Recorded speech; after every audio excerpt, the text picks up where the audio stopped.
So Ethan was asking, hey, what's this new lottery system you guys got set up? And I'm about to show you, Ethan. So it used to be in the server, when you submitted a question, right? If you submitted it last, it was going to be really hard for me to answer your question, right? Like, there wasn't a really good chance, right? Because a lot of time would go by and, like, it wouldn't happen. Or people would get bored and be like, I don't want to wait around. So what we did, there's this website, actualofficehours.com. Drop your screenshot in, username, hit upload. Once you hit upload, you can click here on the queue, and then here are the questions that are currently in the queue.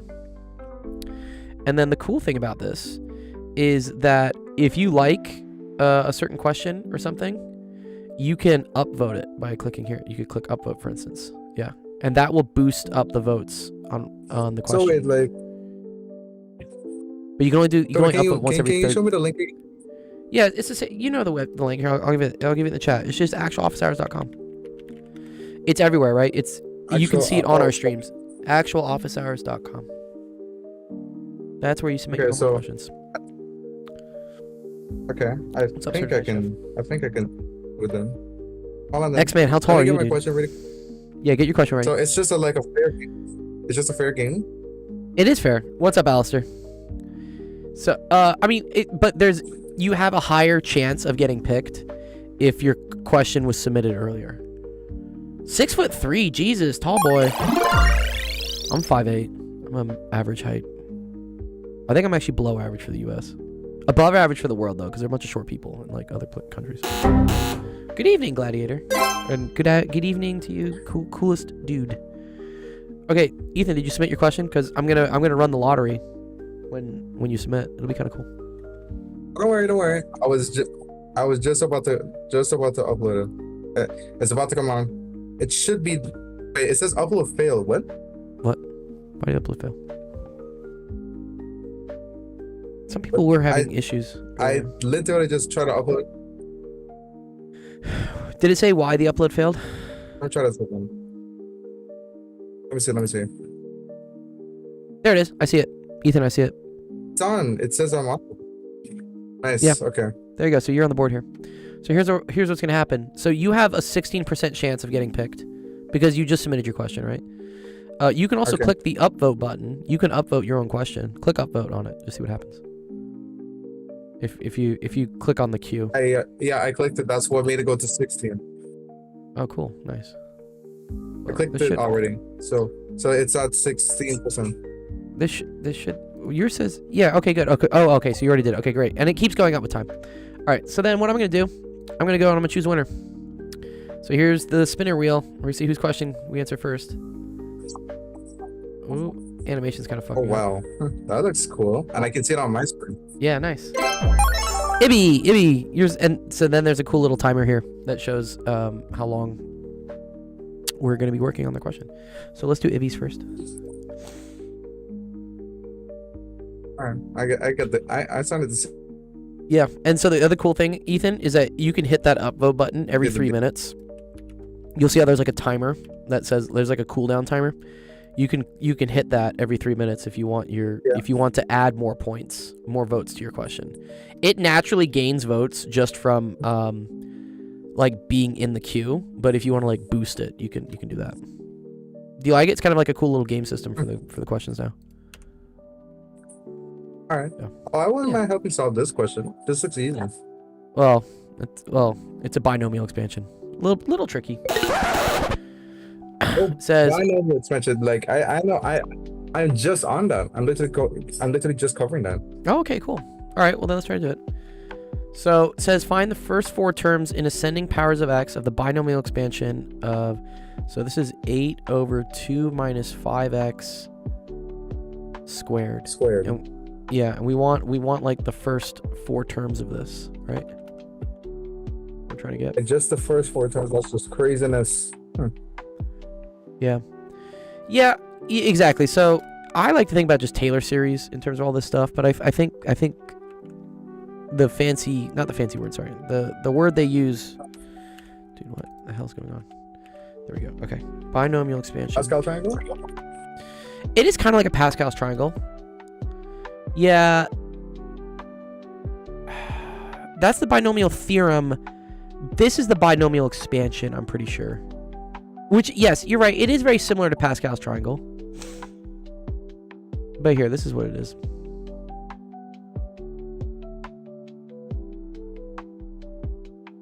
Had to reload, ended up in ads. I'm sorry.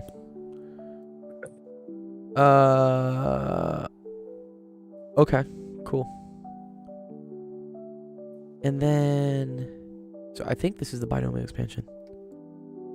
Let me like paste it in here. Binomial expansion. There you go. Yeah, it's called binomial, right? Because you have bi means two, like bicycle, two cycles. Yeah, yeah. Two You only terms. have 2 terms. Good, exactly, binomial. So this to me looks like 8 times 2 minus 5x to the negative 2. The reason I wrote that is because, what's up, Amir? If you transpose it to the top, then the power will make it. Yeah, now I think we're just looking at this. So this is going to be 8 times whatever the series is, right? This is times the series.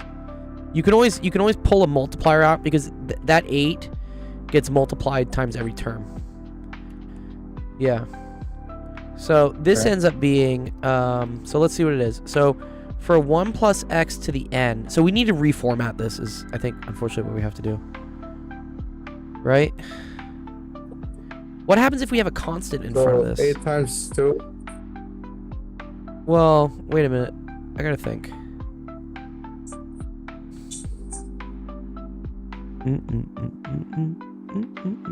Because this is...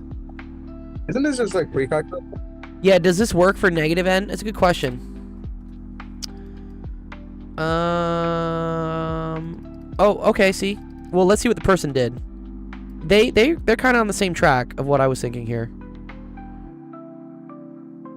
And then... Yeah, okay, I think this is okay. I think I see how they're doing it.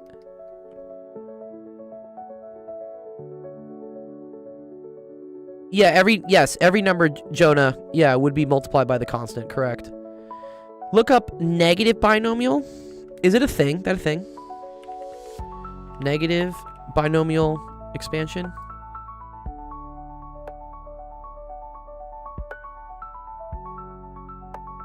Okay.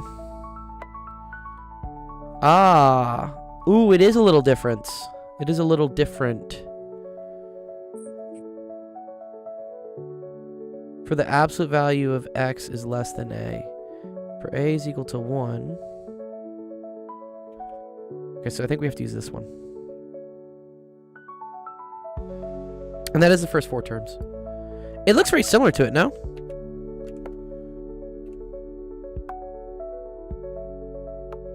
I guess, well look, because the minus, right, would make this minus nx. I see. This becomes n plus 1, though, instead of n minus 1. Uh-huh. I guess that would, yeah, that would change things, right? Because that would be a 2. Otherwise, this would have been a negative 2. But this would have been a negative 2. Wouldn't it have been the same thing, though? I'm thinking this is the same for negative n. Maybe not here, though. Yeah. Fascinating. Okay. Alright, so... Let's do this. Okay. Okay, so yeah, 8 times the series. But then we need to rewrite the series so it looks like this. So...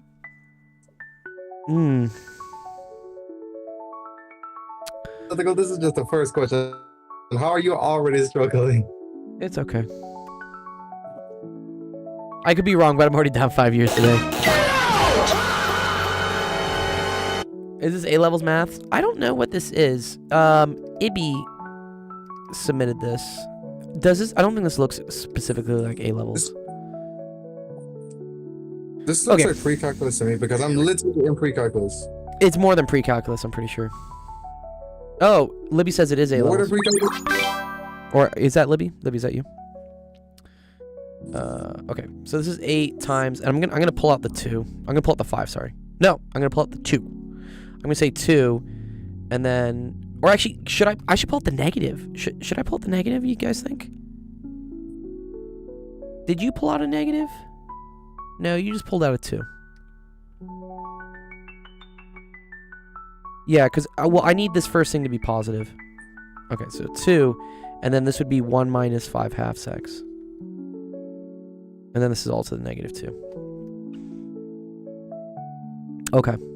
Which, 2 to the negative 2 is the same thing. So this is 8 times 2 to the negative 2 times 1 minus 5/2 x to the negative 2. This right here is 1 over 4. And this is times 8, so that's just going to equal...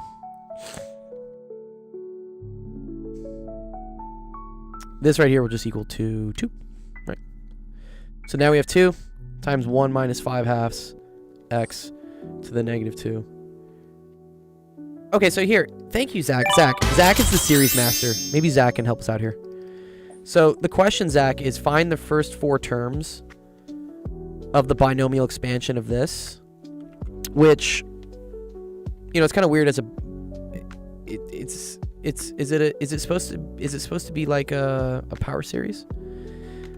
But then Jeff brought up that, oh, for a negative binomial expansion like this, so when the exponent is negative, you get this, which I do think kind of looks like a power series.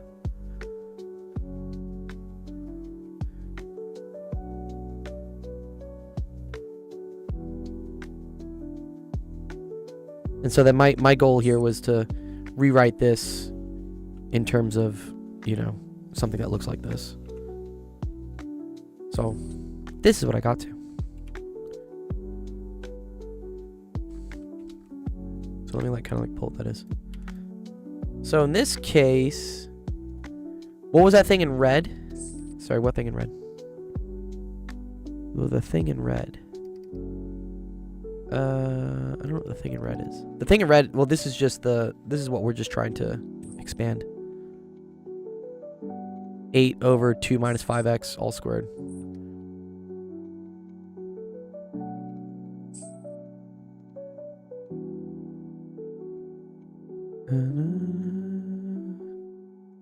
Oh. Geometric series, okay. Me personally, my method is to give up and use a Fourier series and hope for partial credit. Yeah, I mean, I would do a Fourier series or a power series or something for this. Okay. I think... Yeah, at this point, I give up. I started to kind of... Well, wait a minute. Geometric series. 1 over 1 minus 5/2.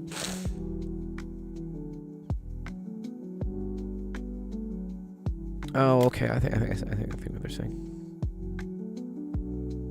Yeah.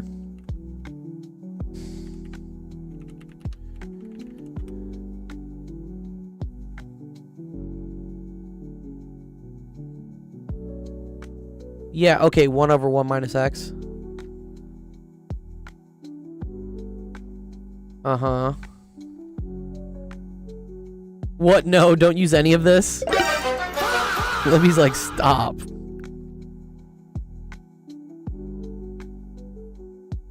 Okay, search up Excel A-level maths formula sheet, apparently. Or Excel.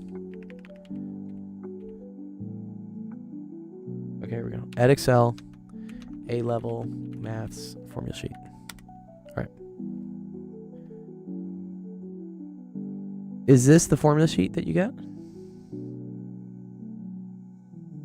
Or maybe this is it. It's a website.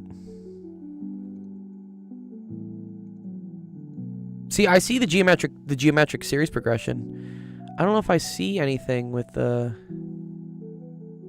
Scroll till you find binomial expansion. Okay. All right. I'm gonna scroll. Aha.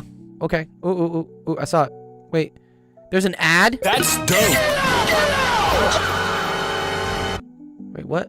Why is there an ad for me to... Dude, I would just like to see... I think this is what we see, right? How do I zoom in? Dude, this website blows chunks, dude.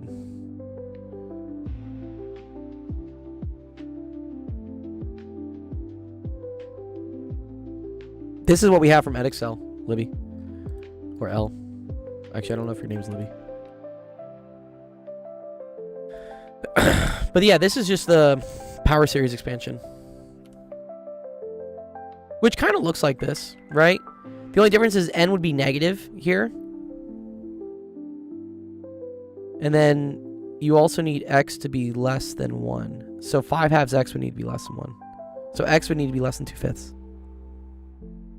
Right? Okay.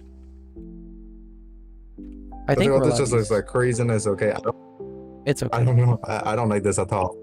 I think it's okay. So here, n. So maybe let's not do this because I agree with people in the chat who are saying that. Yeah, exactly. Got you. Okay, so n is equal to -2. That's what I thought. And then x is equal to -5/2. X, technically, right? In this formula. I know I hate when we see like the same variable, but just be nice. Okay, so this is 2. And then this would be 1 minus 2. And this would be -5/2, right? -5/2 x. And then this would be plus -2 times -2 minus 1 over 2 factorial. And then -5/2 squared. Why not use the formula for a to b? Because we're going off of what they would get on the exam.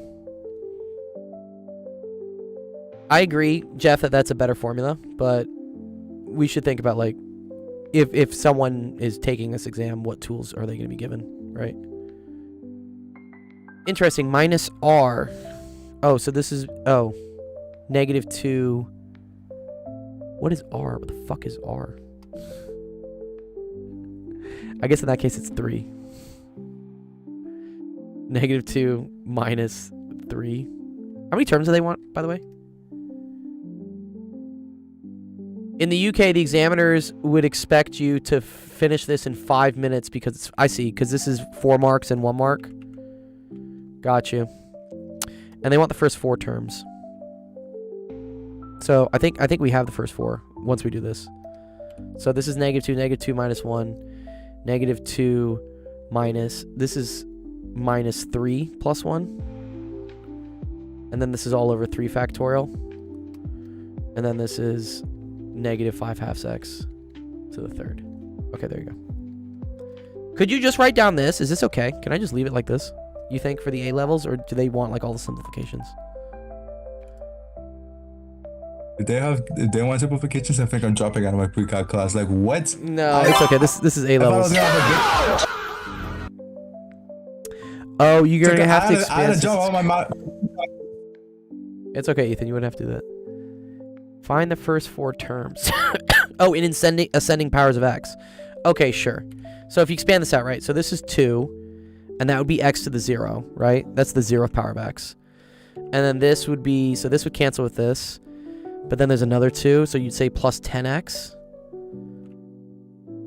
Right?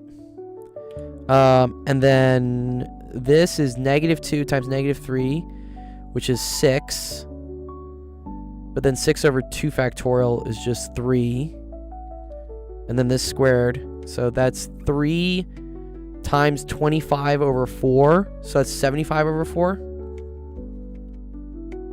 X squared, right? And then this is -2 times -3 times times 4, sorry. Wait, no, times -4. So -2 times -3, 6. 6 times -4 is -24. -24 over 3 factorial is -4. Okay, so I think we finally have a minus here. Let's make sure it makes sense, right? Minus, minus, minus. Yeah, these are all minuses.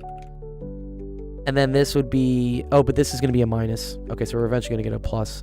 And then that's going to be 125 over 8 x cubed. But then 4 over 8 is 2. or 1/2. So 125 over 2. X cubed. Okay, I think that's it. I agree with Jeff. Let's throw this sick puppy into ChatGPT real quick.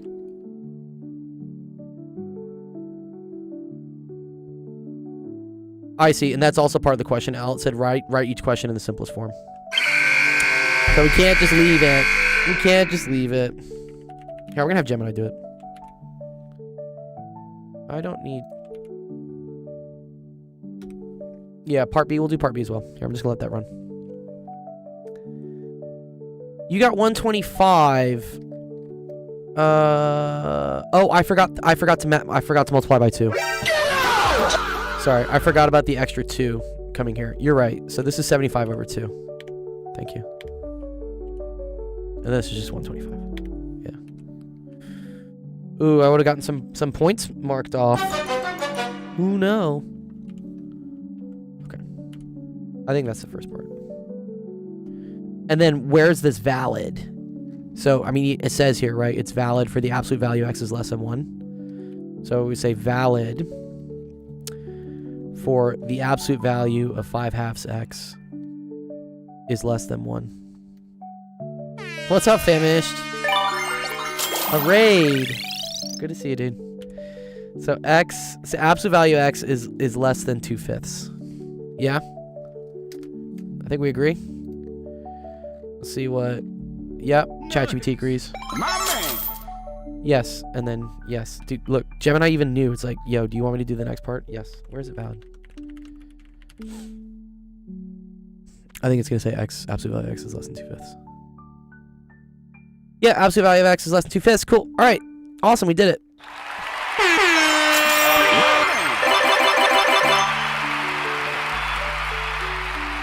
Had to end short since OBS disconnected. Oh, it's unfortunate. Sorry. OBS do be like that sometimes. Okay, nice. That was Libby. Great question, Libby. So you re-roll the spin again, right? To make sure that like how Yeah, so we'll spin it it's again. So another chance. here's what I'm gonna do. So I'm gonna put that question into our office hours thing. So every time I do a question, it gets put here. So here I'll tag Ibby for this. Ibby, Libby, whatever your name is. Ibby, is it Ibby? I think it's Ibby. There you go. Yeah, it's Ibby. It's Ibby. Ibby. Ibby had a second part. I might do that later, Ibby. Yeah. We can do this second question later. Here, you know, I'll submit it for you. I'll show you how it works, actually. For those that are wondering, right? What's up, Pineapple? Good to see you, too. So, when you go to submit a question, right here, on actualofficehours.com, you're just going to, like, put in what it would be. You can type the name, be like, here, my name's Ibby. Hit upload. And then this thing will, like, glow, be like, hey, go view the queue. And then here's the current standings of questions. All right, and there's Ibby's as well. Totally Famished is an imposter, by the way. Get out! That's too funny. I appreciate the follow, Totally Famished. And Famished Imposter. Totally Famished is the Famished Imposter. All right, looks like we got a good selection of questions. Let's spin the wheel of destiny and see whose question we're going to go through next. Ooh. Spinning, spinning, spinning.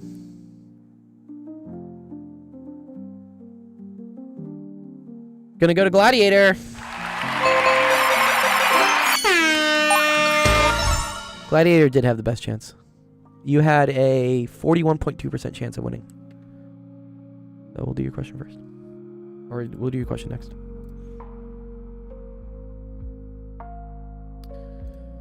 Ooh, this is fun. I don't mind. I don't mind. Ethan, So keep hitting it? keep hitting the upvote, dude, if you want your question to get hit, you know? I know. Famish says, oh man, and I have to switch stream keys every time I want to stream on this account. Oh dear. I think you can share stream keys, I believe. Can't you? I've debated giving my stream key to some people who like don't have the minimum number of followers to like stream math help.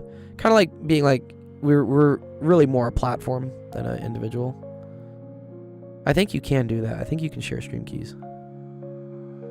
Or maybe not. I don't know. Someone more technical than me can say. I know, for instance, for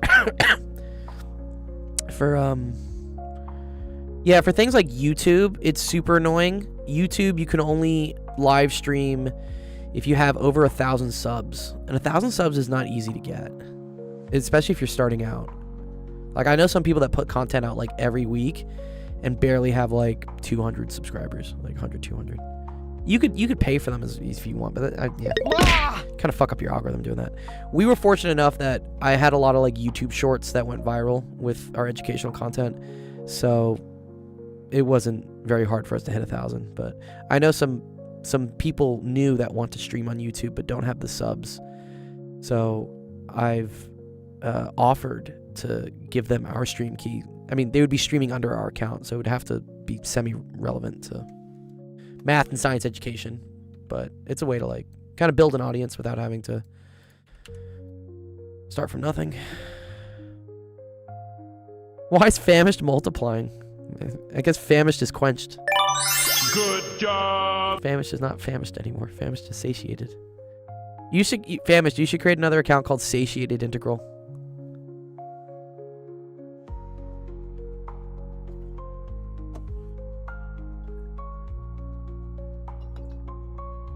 Okay, let's do gladiators. Show that in the general equation for the line tangent to a function f of x at x equals a is that.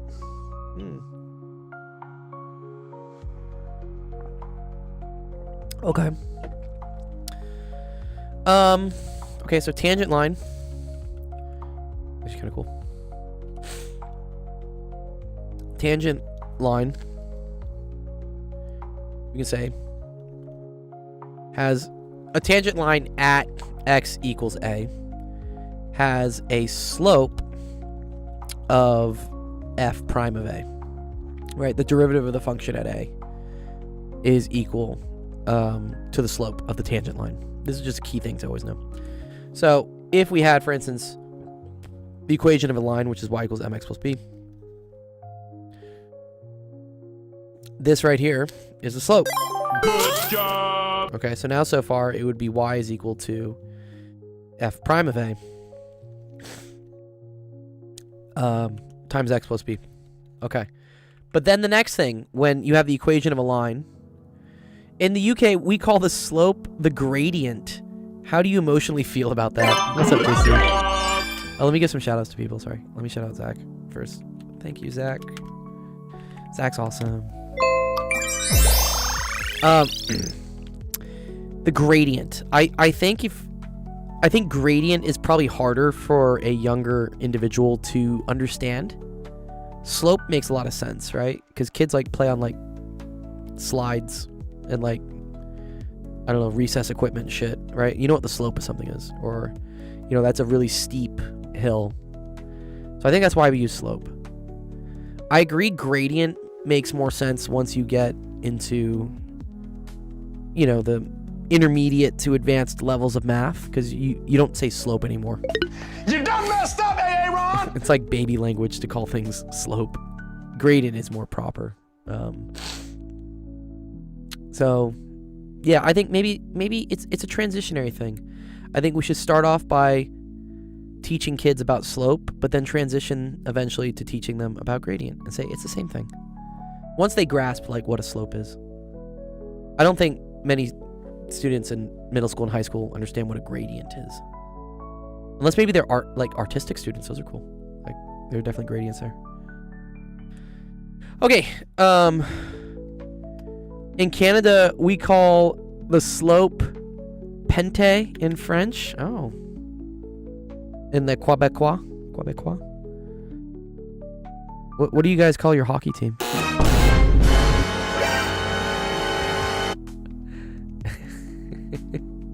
I love all the hockey memes now. They're too funny.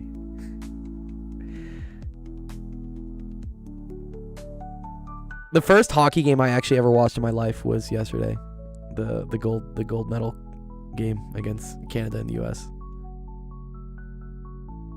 Call the differential operator for gradient slope then. Yeah.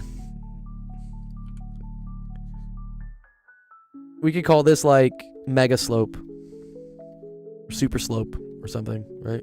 It's just mega slope. I think we should just throw them into multivariable calc after they learn multiplication. Oh no. Poor kids. Okay. Alright, so when finding the equation of line, first thing you usually do is find the slope, and we found the slope or the gradient as being the derivative of the function at x equals a. So the next thing we usually do is we got to solve for b. And how do we usually solve for b? Well, we solve for b by plugging in a point on the line. Right? So, for instance, if you have, let's say, function f, right? Let's say it's like f of x. And let's say we're trying to find the equation of the tangent line. Pente does sound very fancy. We're trying to figure this. Let's say this is like the tangent line. Okay. And then this is at x is equal to a, right? Well, we found that the slope of this tangent line is the same thing as the derivative of the function f, right? So you can say, yeah, at a. So the next thing I need is I need a point on the line, right? And the best like point on the line is literally where we're finding the equation of the tangent line, right? A tangent line intersects exactly at one point, right here. I know technically, you know, if this function kept doing this, it would intersect at two different points. So, but you can kind of think of it as like it hits it exactly right there. And that is a point that is both on the function, and it is also a point that is on the tangent line. And the coordinates for that point, okay, if we want to figure out the coordinates, okay, well, I know the x coordinate is equal to a, right? Because that's where I'm finding the tangent line. That's where my function is hitting the tangent line. It's at x equals a. And the y value for that point would be just f of a, right? Because f of x takes in a value x and then spits out a y value f of x, or f of a in this case. Yeah. So this is what you can say. You'd be like, oh, cool, but this is f of a. Okay, so if I know this is a point on my line, right, I can go ahead and plug that in and solve for b. So plug in and solve for b. And doing that, okay, well, y is now f of a. So I say, okay, cool, f of a is equal to f prime of x, f prime of a, but it's not times x, right? Because now the x coordinate is a. And then plus b. So now you can solve for b. Solve for b. And we get that b is equal to f of a minus f prime of a times a. Okay. So now our equation of the line is make that a little bigger. Y is equal to f prime of a times x, but then b, right, is now this thing, is now f of a minus f prime of a times a. So now you can do some grouping. So group and simplify. What I notice is that this has an f prime of a, this has an f prime of a, so we can group that together. And so we can say, oh, well, this is f prime of a times x minus a, right? From that and that. And then just plus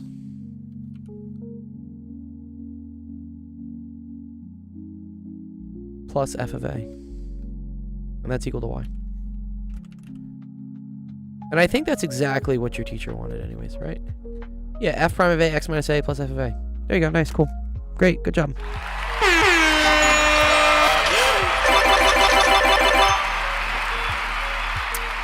I hope that makes sense, Gladiator. Well done! Well done!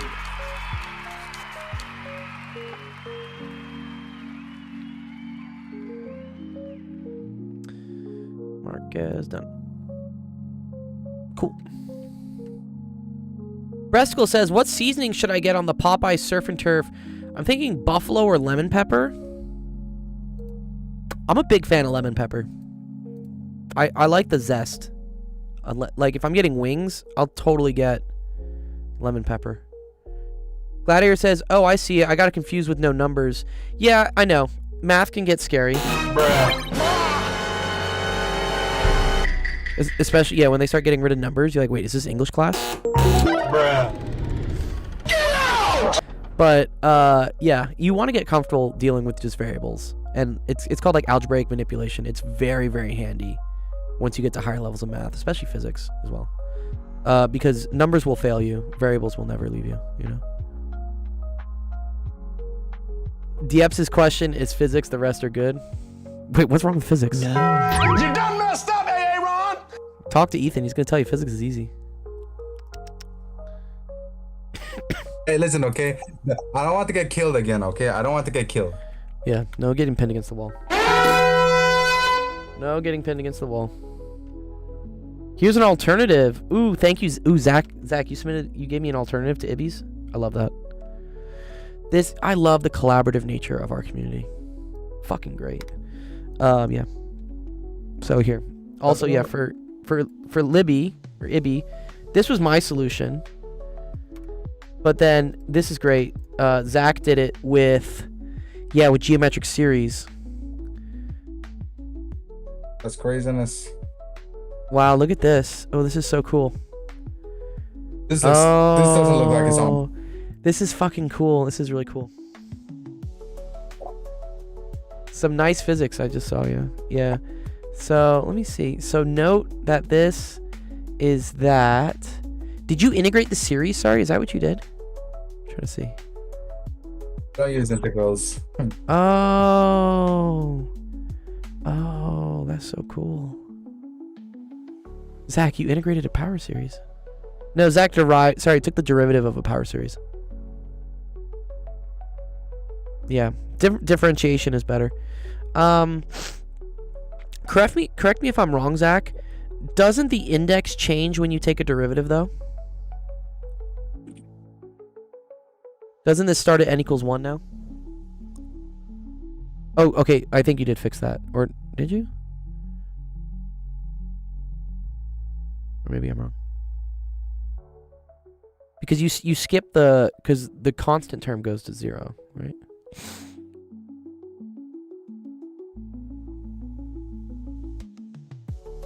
But anyways, very cool. I like this.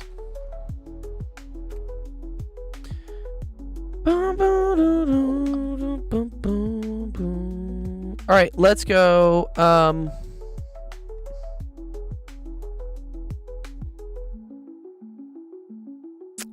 Also, wait, what's the Popeye Surf and Turf? Sorry, Breasticles, I do want to check this out. Surf and Turf usually means steak and shrimp, but I don't know if I would trust like steak and shrimp from Popeyes. Like, what's the turf part? Oh, it's chicken. Oh, it's shrimp and chicken. Okay, it's funny because usually surf and turf means like lobster and steak. But this is yeah, they just went down a tier on the meats. So they went from steak to chicken, and then they went from lobster to shrimp. Okay. Yeah, I would still get the lemon pepper. The lemon pepper's probably pretty bomb, dude. Yeah, we don't have Popeyes around me. I do like Popeyes. Dude, the biscuits are so good. Yeah, that's what I thought, but it looks decent, and I can see the Popeyes out from my window. There's a whole thing of apparently when our U.S. military starts serving surf and turf to soldiers, it means we're about to go to war. Surf and turf meal before war.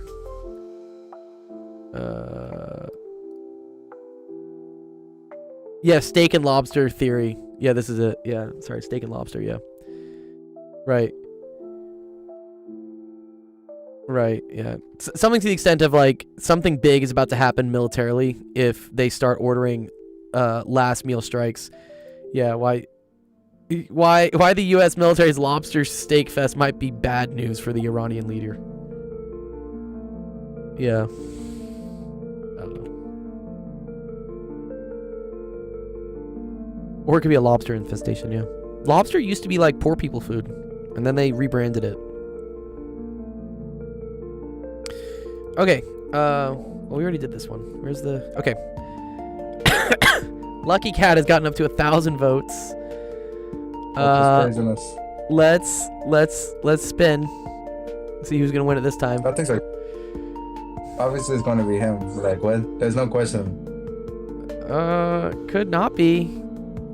Oh my God! It's what? Ibby again. Ibby had a 2.3% chance of winning. You saw it first here. Ibby with the 2.3% chance takes the next question. That is insane luck. It's just craziness. Oh, this is so fun. Dude, yeah, the solution to anything in life is gambling. You done messed up, Aaron! Yeah, Ibby, you gotta go buy a lottery ticket. Because you've hit the lottery on our... Was that back to back, by the way? Was that back to back? No. We did Ibbies and then we did Gladiators. Okay. I was about to say, if that's back to back, that's nuts. Okay, here we go. Find... Ooh, okay, so this is another binomial expansion question. It seems like trying to find restrictions to me. Yeah. Well, there's some interesting things here. First off, this is 4 minus x squared. Oh wow. Okay, let's see. So this is 1 over. I'm gonna write that as a. I'm gonna write it like this. Okay. So, and again, I'm gonna go off of like what is only given in the A level thing. Dude, what are these ads, bro? Dude, fuck this shit, dude. Where's... This time we have to do a power series? Let's see.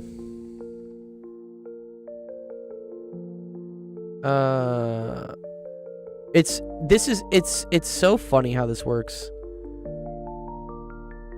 Okay, yeah, like what? What is all this stuff? Like, where's the official one they give you on the exam? If I go to the AP exam and say formula sheet, I get an official thing. Everything here seems to be like some user-generated something, which I'm not sure like what's given to you.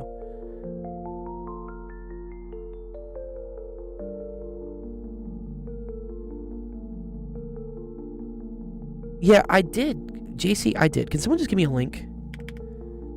Ed Excel, Maths, Formula, or maybe booklet's the word I need. Formula, booklet, A levels. Maybe y'all British people call like a formula sheet like something that, like a study sheet. Okay. This is Pearson. Okay. This seems official to me, right? And then we're looking for A-level mathematics. So that's going to be on page 5. Okay. I don't like Pearson. PTSD inducing PDF. Oh no. Okay, interesting. Okay, so they do get Taylor series, by the way. Look at this. McLaurin's and Taylor series. That's actually cool.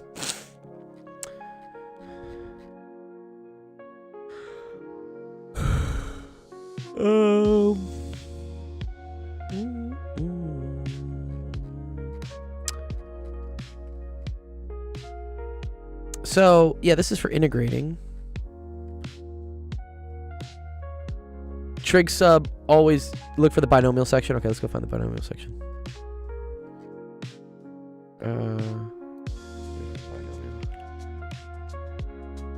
That's binomial probability.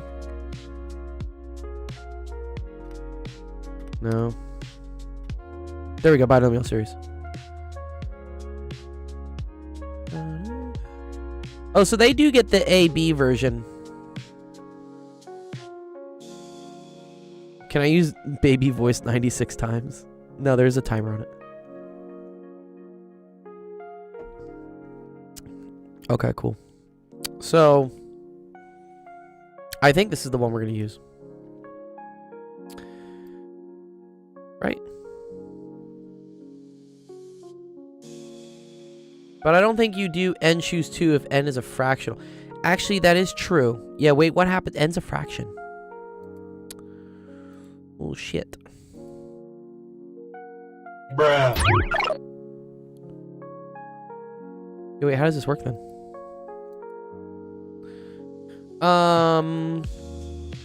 My idea was maybe to use partial fractions.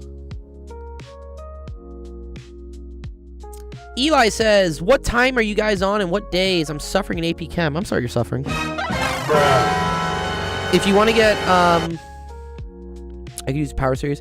They said specifically the binomial expansion, though, in the question. I know this is really kind of hard to read. They said binomial expansion. You can use n choose r with a fraction? I hope not. But to answer Eli's question, so if you go to the website, actualofficehours.com, it's right there, linked down below. You can click here on the streaming schedule.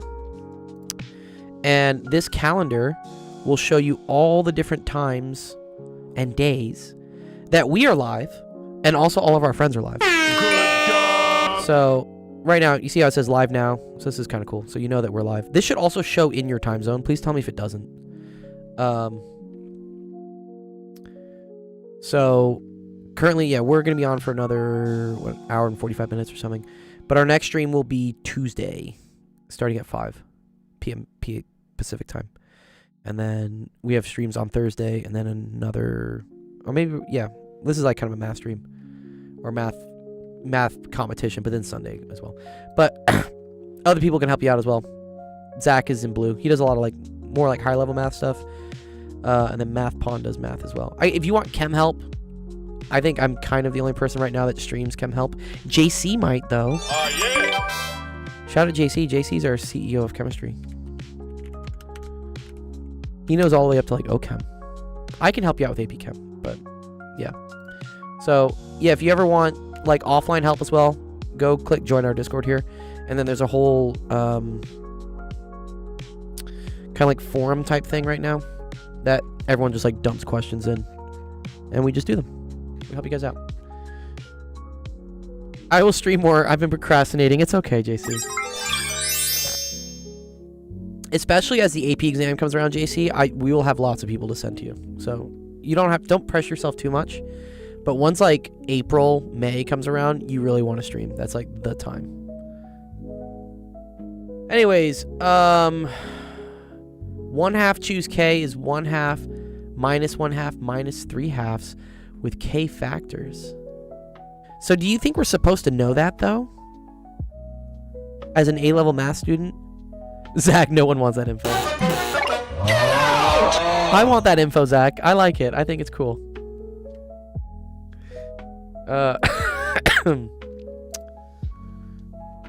Okay, go to the formula booklet, look 2 equations down.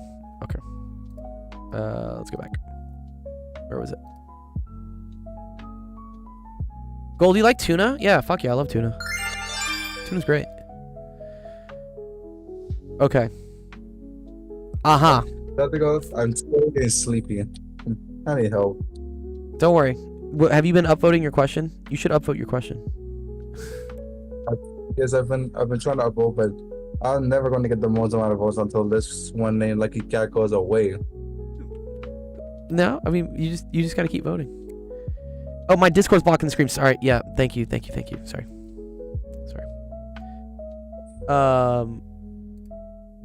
Not Range Rover Sport, dude. Where was the question? No, dude, what are these ads? Here, this is it. Sorry. Gonna dip. Have fun. Thank you. Yeah. I like getting these tuna creation packets that have different flavors. Yes. Yeah, tuna salad's dope. I make tuna salad a lot. I wish it didn't have so much mercury in it. I would eat it every day. I think this is the one that JC was talking about that we're gonna use. But does it work with x squared? I'd rather have a no Novocaine root canal than try to parse what half choose N might be. Not good. Oh my god, what? Okay, alright. Alright, so, okay.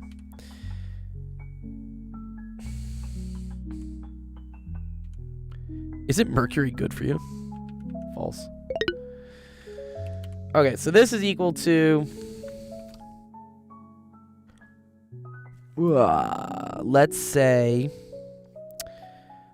4 1 minus x squared over 4 to the 1/2, right?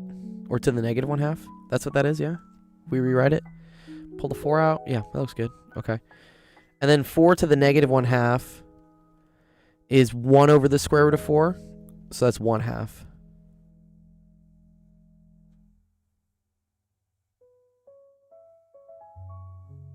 Okay, so in this case, n equals negative 1/2, and x is all topsy-turvy. X is now equal to negative x squared over 4, right? Alright, so let's go write some terms.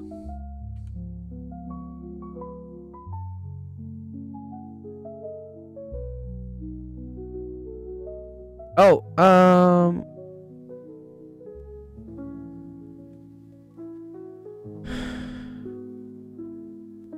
to just, yeah, let me do that as well. Yeah, sorry, let me do that. I like the y solution here. Let's make life a little bit easier. Yeah, because otherwise it's like x equals x. People get confused. Okay. So I think x is y squared over 4, no?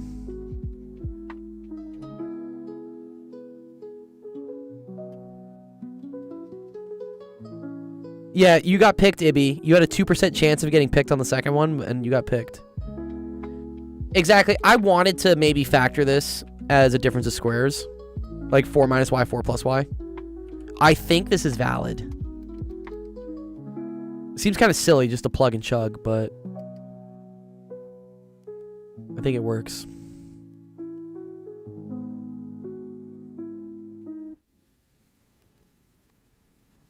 Okay, great. All right. So then that's 1 minus 1/2 x, right? Plus negative 1/2 minus 1 over 1 times 2. Oh, and sorry, this isn't x anymore. Sorry, my bad. This is negative y squared plus 4.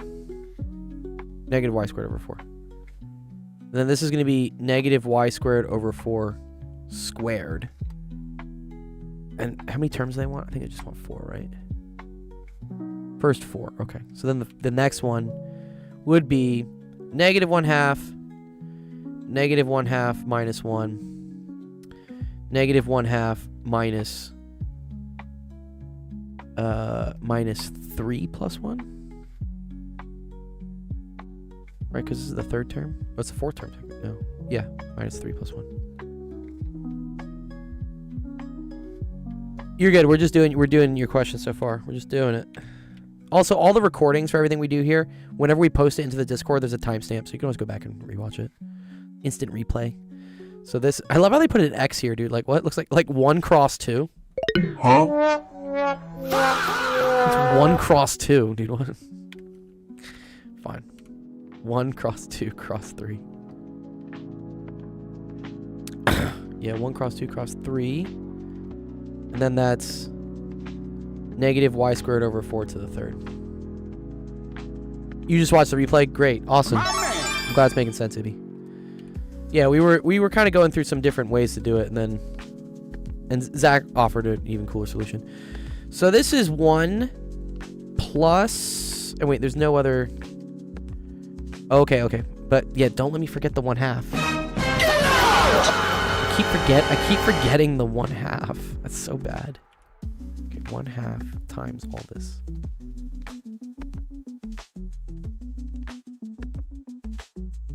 Uh, 1/2 minus 2 plus 1. I think in this case though, Zach. No, it's n minus r plus 1, but then r. I think in this case r is equal to 3, right? Because this one was r equals 2. Right, because this is x squared, this is x to the r. And then this would make sense, right? It's 1 times 2 times 3.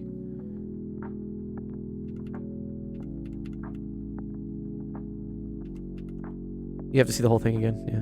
Yeah, that's that. Okay. I believe. So this is 1/2. Really shouldn't watch this on a phone. Yeah, well, vertical works for exposure. We get a lot more people discovering us on vertical. But then I always invite people to, again, go to the website and click watch live on Twitch, because that's the horizontal format. Instant replay equals math foul. Oh shit, not good. That is the other thing. I don't know, does Twitch allow instant replay? I know YouTube does. So that's another cool thing about watching on YouTube. Is that, even though it's vertical, you do get the instant replay. I could also put the horizontal on YouTube, but I want to make something exclusive to Twitch. What's up? What is the instant replay? What? Instant replay means you can watch. You don't have to always watch live. You can like scroll backwards. Yeah, the ref. Oh well. Yeah, you could do that, but I think you only have like a week's time now. You used can't. to be 2 weeks, but I think it's a week. Wait. It says you can't comment on the YouTube without being a member. Wait, what? What's that mean? I think you have to be a subscriber. I think there's some weird thing where like you have to be a subscriber, but subscribing is free on YouTube. I'll look into fixing that. I don't know why it's doing that. You have to subscribe? Well, yeah, Ibby's talking right now on YouTube. Yeah, DM Scrader's talking. Yeah. I think I've tried to set it to be like not subscriber only, but it just keeps defaulting to it. In any case, you should subscribe. It's great to subscribe. Yeah, give us all the metrics, please. Thank you. All right, 1/2 times 1/2. It's free to subscribe to on YouTube. So this is plus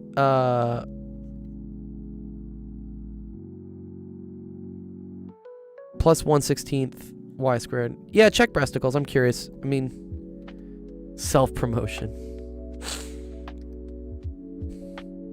Okay. All right, so then we do this one.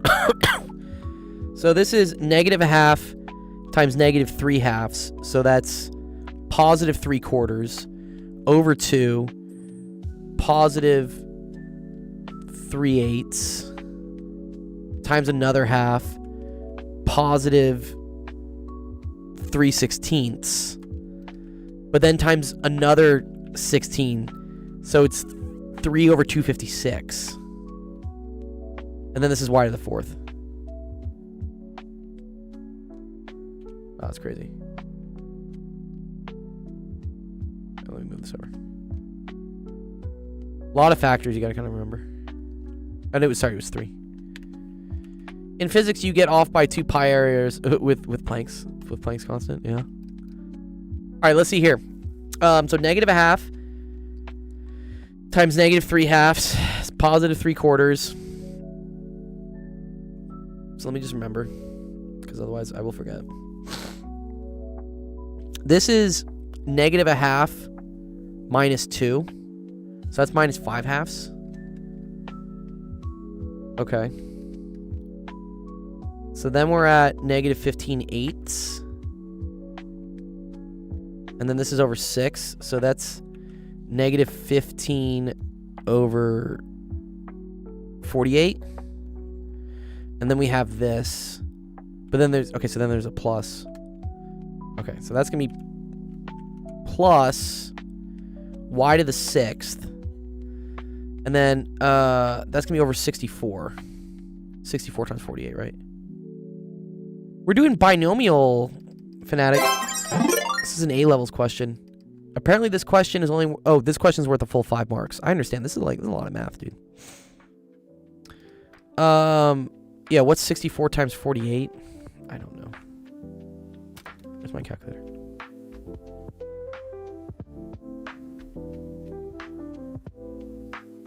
Dr. Gold, you're the GOAT. I appreciate that. Good job. Thank you, Derivative. You're pretty cool yourself.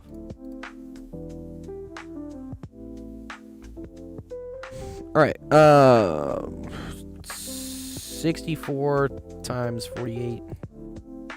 3072. Oh, and then there's gonna be a plus here, correct? Because I got a minus out of that one, I think. Yeah, to the 3rd power. Okay, so it should be 15 over 3072.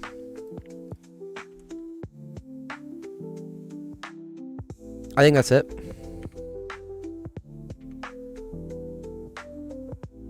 Man, that sucks. You're not that guy, pal. Trust me. You're not that guy. Okay. The values for where it's valid. So then it's valid for y squared over 4. Absolute value, right, is less than 1. So y squared, absolute value of y squared is less than a quarter. Can I square root that? Right? Is this just like y is negative 1/2 to 1/2? I think so. Yeah. Or, sorry, in this case, pretend y is equal to x. Just put an extra line through everything. Nice. Good job. Okay, yeah, let's make everything x. Sorry. Okay, cool. Part C.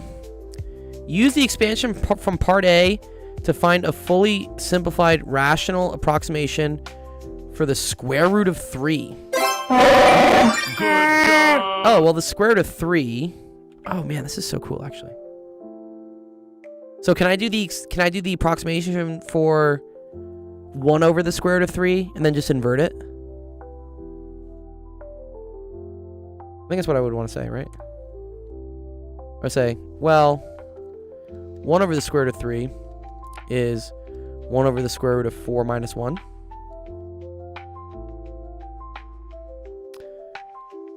So x equals 1. Right? So that would be this. So that would equal to 1/2 plus 1/16 plus 3 over 256 plus 15 over 3072.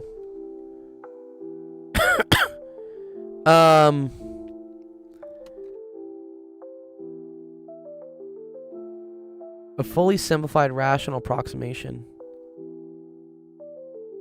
And then so plus ... So then square root of 3 would equal, I don't know, all of this to the minus 1. Can I say that? I mean, this is technically rational.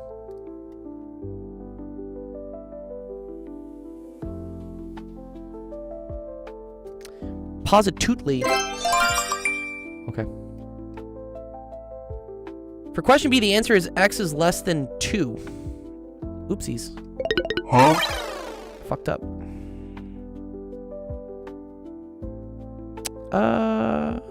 Oh, yeah, I'm dumb. Huh? You gotta multiply by 4, not divide by 4. My bizzles. Yeah, there you go. Thanks for the catch, Ibby. Okay. Is this correct though, Ibby? Am I allowed to do this? What do they want for the rational version of this? Ooh, there's 9 questions in the queue. Wow, we got a lot of questions in the queue now. Crazy.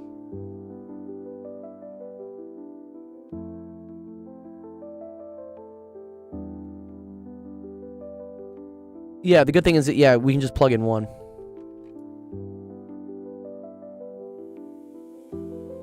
Yeah, I could also, like, one second. Let me just, like, dump this into Gemini. Let's have Gemini do this. Okay. I'm going to say this is pretty cool. So, let's call it. Wait. The solution booklet says 2048 over 1181. No, I still have chat. It's just chat's been lagging recently. I don't know, it just takes too long. Or 3543 over 2048. So here's my question, Ibby. Were our factors here correct? Because 2048, I see how I could have added the first 3 for that to work. This one makes me feel like I fucked up somewhere. Bruh. Let's see. Yeah, I did fuck up somewhere. Because they got 2048. Yeah, 1135. Okay, we're good on... Oh, I got 15.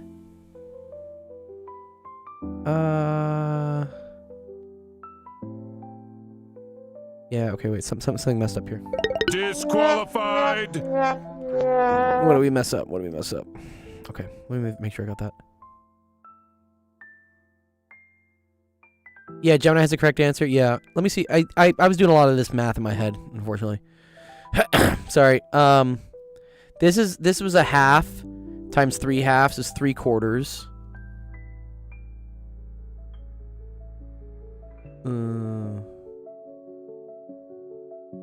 So that makes me think it was...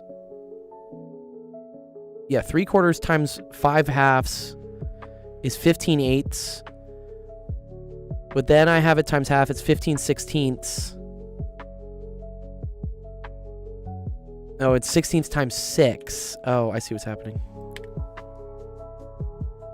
Is 96. I think it was 96 times 64.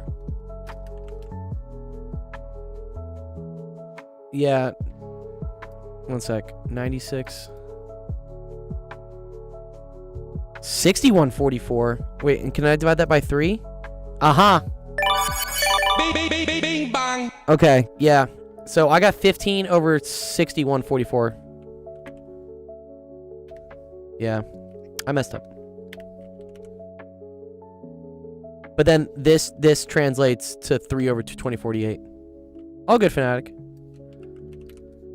Yeah, so this is 3 over 2048. Got it, okay. So then... Sorry, 5. Yeah, not 3. Thank you, Jeff. Yep.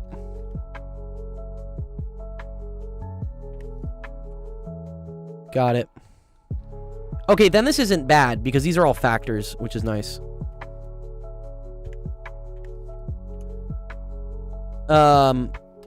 Because this is the same thing as 1024 over 2048 plus what is that? Is that 16 times?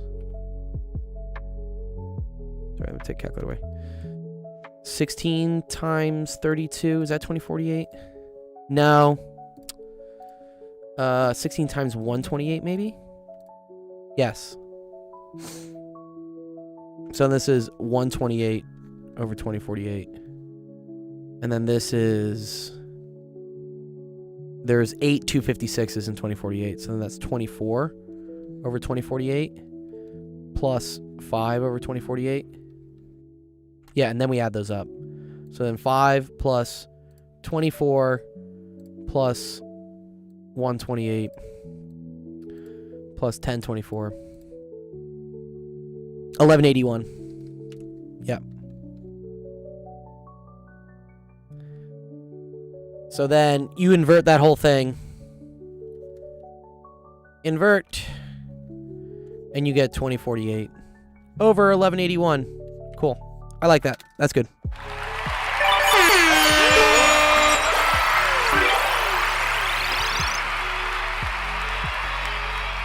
Well done. Okay, cool. Good job, baby. Mark that as done. Yes, you're very welcome. How good is the decimal point on that? That's a good question. Let's go check it out. 2048 divided by that. And then what's the square root of 3 look like? 1.7. It's to the third decimal place. Congrats, Gold. You're accurate to 2 decimal places. Surprise, motherfucker. Congrats, Gold.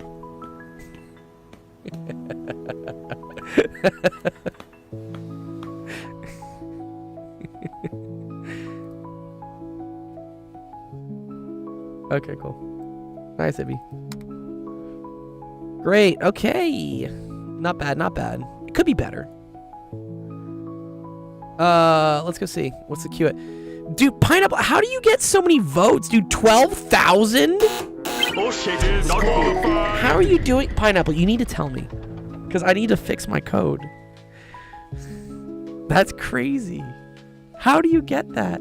You've been spamming it? I wonder if it's letting you do it more than once every 3 minutes. Because there's no way it should be this high. But okay. There's probably something broken. Yeah, Zach would say that, yeah, this is why you gotta code it by hand, Gio. Yeah. I want people to stress test it. It's cool. Alright, let's go choose a winner. Keep in mind, I mean, Lucky Cat still has a 30% chance of not getting picked. How does it stop you from upvoting infinitely? There's a timer. So there's a timeout, and it should be issued by IP address. So you can't spam it from the same IP more than once every 3 minutes. You set an alarm each 3 minutes? No way. I know there are like extensions you can get on what is it, like Chrome and stuff that allow you to set like an auto clicker to happen every certain amount of time. I will make the repo for this public once I figure out more about how GitHub works. It's on a private GitHub repo right now, but once I'm confident that it doesn't have like sensitive stream key information in the files, I will make this public if people want to like try to fork it and like make it work better. Yes, cookie clicker. Yeah, there you go. He has his friends all over the world clicking for him? Maybe. Okay.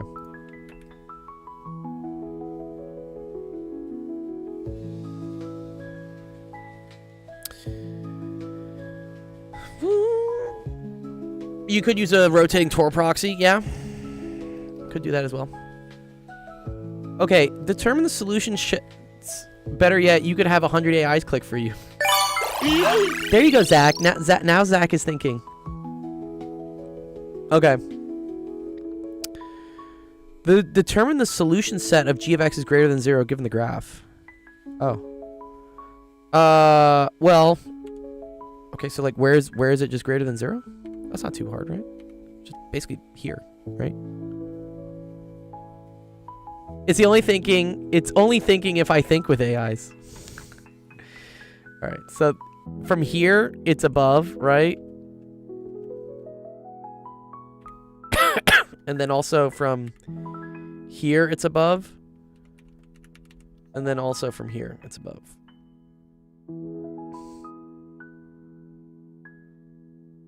Yeah. So the way I see it, yes, less than that, yeah. I don't think it should be greater than. So let's just eliminate the ones that say greater than that. That doesn't make any sense. Okay, less than or equal to, sorry, does it have to be, oh, greater than 0, so not equal to 0. So it can't be this one either. Okay.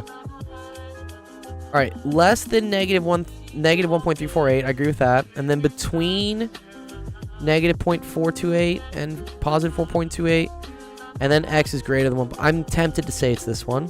Let's see why the other one is not. Aha. It's because they fucked up here. Yeah.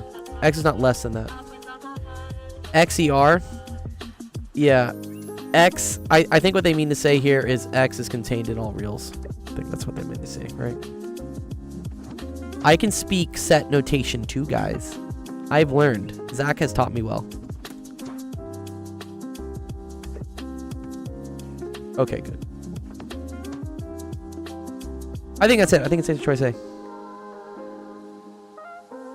You had no idea? Of course, Zach, you know what, dude, it looks like XER, no? Right? X. This looks very similar to this. At least it's not like Zor's. I see the connection now. Okay. It's not even the same case X. That is true. Okay. That is fascinating that you guys don't see that, but I do. The Greeks couldn't even manage their own letters. We shouldn't use yes. Okay, cool. Good job, Pineapple. Good job. Let me know if that didn't make sense. I hope it did. Well done. W Stream Uncle. What's up, Shifter? Yeah, you can confirm with me one more question. What's up? What's the other question? Because that one didn't take too long. Alright, let me see this one.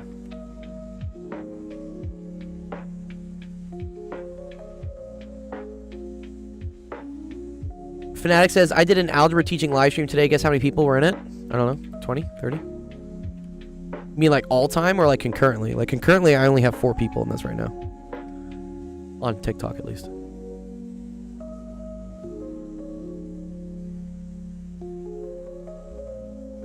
It was 100. Oh, hell yeah, dude. Congrats, man. That's a lot. That's dope, dude. On TikTok, you had 300 people concurrently? I don't think I've ever gotten 300 on TikTok.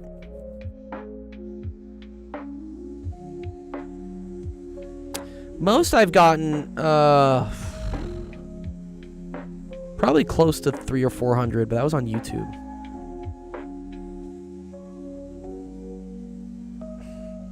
All right, let's see.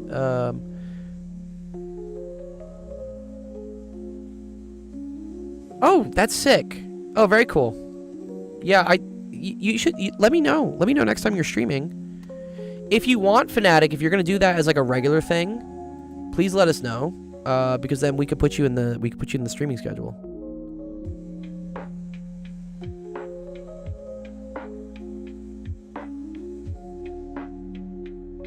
You found another cheat to the voting? Ooh, nice, Brett. It's on the YouTube. One sec. Where is the YouTube? One sec. Let me answer this question. Then yes, I want to go. I want to go see another cheat to the voting. Okay.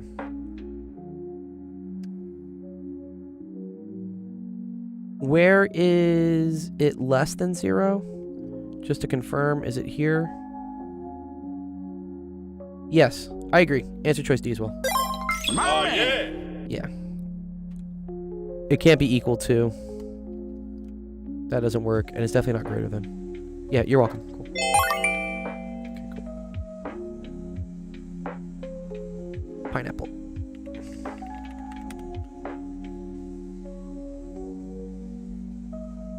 I would hope my question's next, You do have the most chance, I think. Have you been upvoting? I'm curious. I need to find out how people are beating the system. Let me see. You wrote sorry, did you write a comment, you said? Resticles? Where is it? Well, it wasn't here. It's on the stream, maybe? I think I have to go to like Stream Manager. is it under? It's under here. Go live. Is it here somewhere? Did you comment?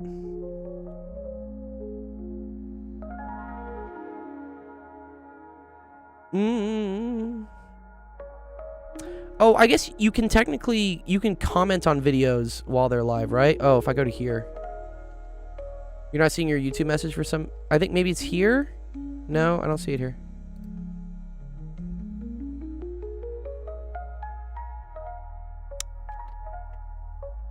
Yes, thank you. Have a great time as well. Appreciate it. Yeah. You can also DM me. Are you in our Discord? Please go join our Discord. It's the best way for me to keep up with people. All right, let's see.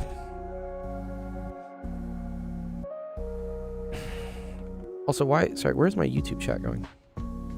I literally saw YouTube for a second.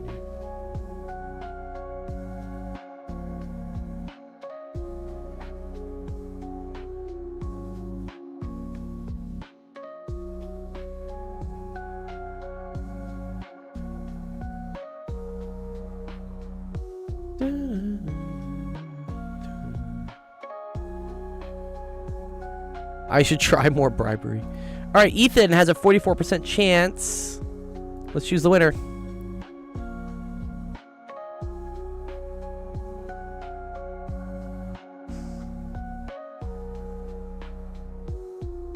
Ethan, it's you, man.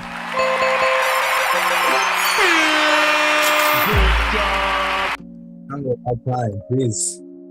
Good job. I would think that this wheel was trying to screw me over instead of helping me, but thank goodness. Okay, cool. Oh, wow. Now these are the questions that I tend to struggle in a lot. Okay. Well, this is exactly the binomial stuff we were doing. Oh, sorry, no, this is lots of binomial expansion tonight, yeah. So this one isn't so bad because this one you can use Pascal's triangle for, right? Yeah. This is regular binomial expansion, yeah. Where's Pascal's triangle? I don't want any sort of long formula, okay? We're not gonna use any long formulas. We're gonna use Pascal's triangle. It's just I'm so confused of what you do. That's it. Yeah, no, I got you. Actually, I'm gonna use this one. I don't like the 1, 2 stuff. Okay, this is Pascal's triangle. Do you know how to make this triangle? Yes, like all you do is the first two are pretty simple, just straight up ones. But then that's when you start that's where you start adding the digits left to right by like you add the digits left to right. It's like I don't know how you say it, but it's just in sequence. So the reason why you get 1 to 1 is because it's 1 plus 1. You add it in the middle, and it always starts at 1 and ends in 1. Yeah. So then you keep repeating the process. So then 1 plus. You do 1 plus 2 in the beginning, and then 2 plus 1 at the end, and you always end off with 1 plus. Then you do 1, then 1 plus 3, and then 3 plus 3, then 3 plus 1, and then 1, and the thing goes on. I'm not doing all that. Good. Okay, cool. Yeah. So these are the coefficients in front of, for instance, if this was a plus b to the 0, this just equals 1, right? A plus b to the 1. Wait, why? Because anything to the 0 power is 1, as long as it's not 0. But I mean, like, can't they just be considered separate terms? Well, watch. This is a plus b. Okay, and then watch this. A plus b squared. You see how this is a squared plus 2ab plus b squared? You see how this is 1a squared, 2 times ab, 1 b squared? Then watch this. Yeah. This one becomes a cubed. A cube. Yep, good. Plus a to the plus 3. A squared. Right? A squared b plus 3ab squared. A square and b to the first. 3ab squared. Yeah, so the formal Yeah. I'll show you what the formal equation for it is, and then I'll show you like what it really means. Binomial expansion is. No, I'm not doing all that. No. I know. We don't. I know it's scary math, but I'm just gonna show you like what it Get out of here. I don't want that. Get it out of here. But this is all that happens. These right here are the coefficients, and then what's happening is you start with the highest power of the first thing, which would be a cubed, and that slowly drops down to eventually having no power. Whereas it starts with having no power of the second thing, and then it goes b to the first, b to the second, b to the third. And if you notice, is that the powers have to add up to whatever it was originally. Good, exactly. Yes. So since that, like, look at the a plus b cubed thing, is that a squared plus b to the first is like, if you just look at the powers, they equal 3, and the same goes for 3ab squared. A to the first, b to the second, 1 plus 2 equals 3, and it's just going to repeat like that. Exactly. Yeah. Okay. So they want something to the 6th, right? So whatever. This is to the 4th. This would be a plus b to the 5th. To the 5th. Wait, but here's the thing. You can't. I don't think we have immediate access to that thing. I think we will have to make it out first of all. Yeah. So you could make it out. Yeah, you could. I mean, this is not too hard to generate on the fly, right? Right? No. Yeah, it's not too bad. The other way is to do it this way, and remember how n choose r works. A little scarier. Honestly, I think we might need it because I don't know if I want to build. I don't know if I want to build the triangle out to the 10th term. That sucks. Surprise, motherfucker. I don't think I want to do that. No. I think like NCR is just going to be like.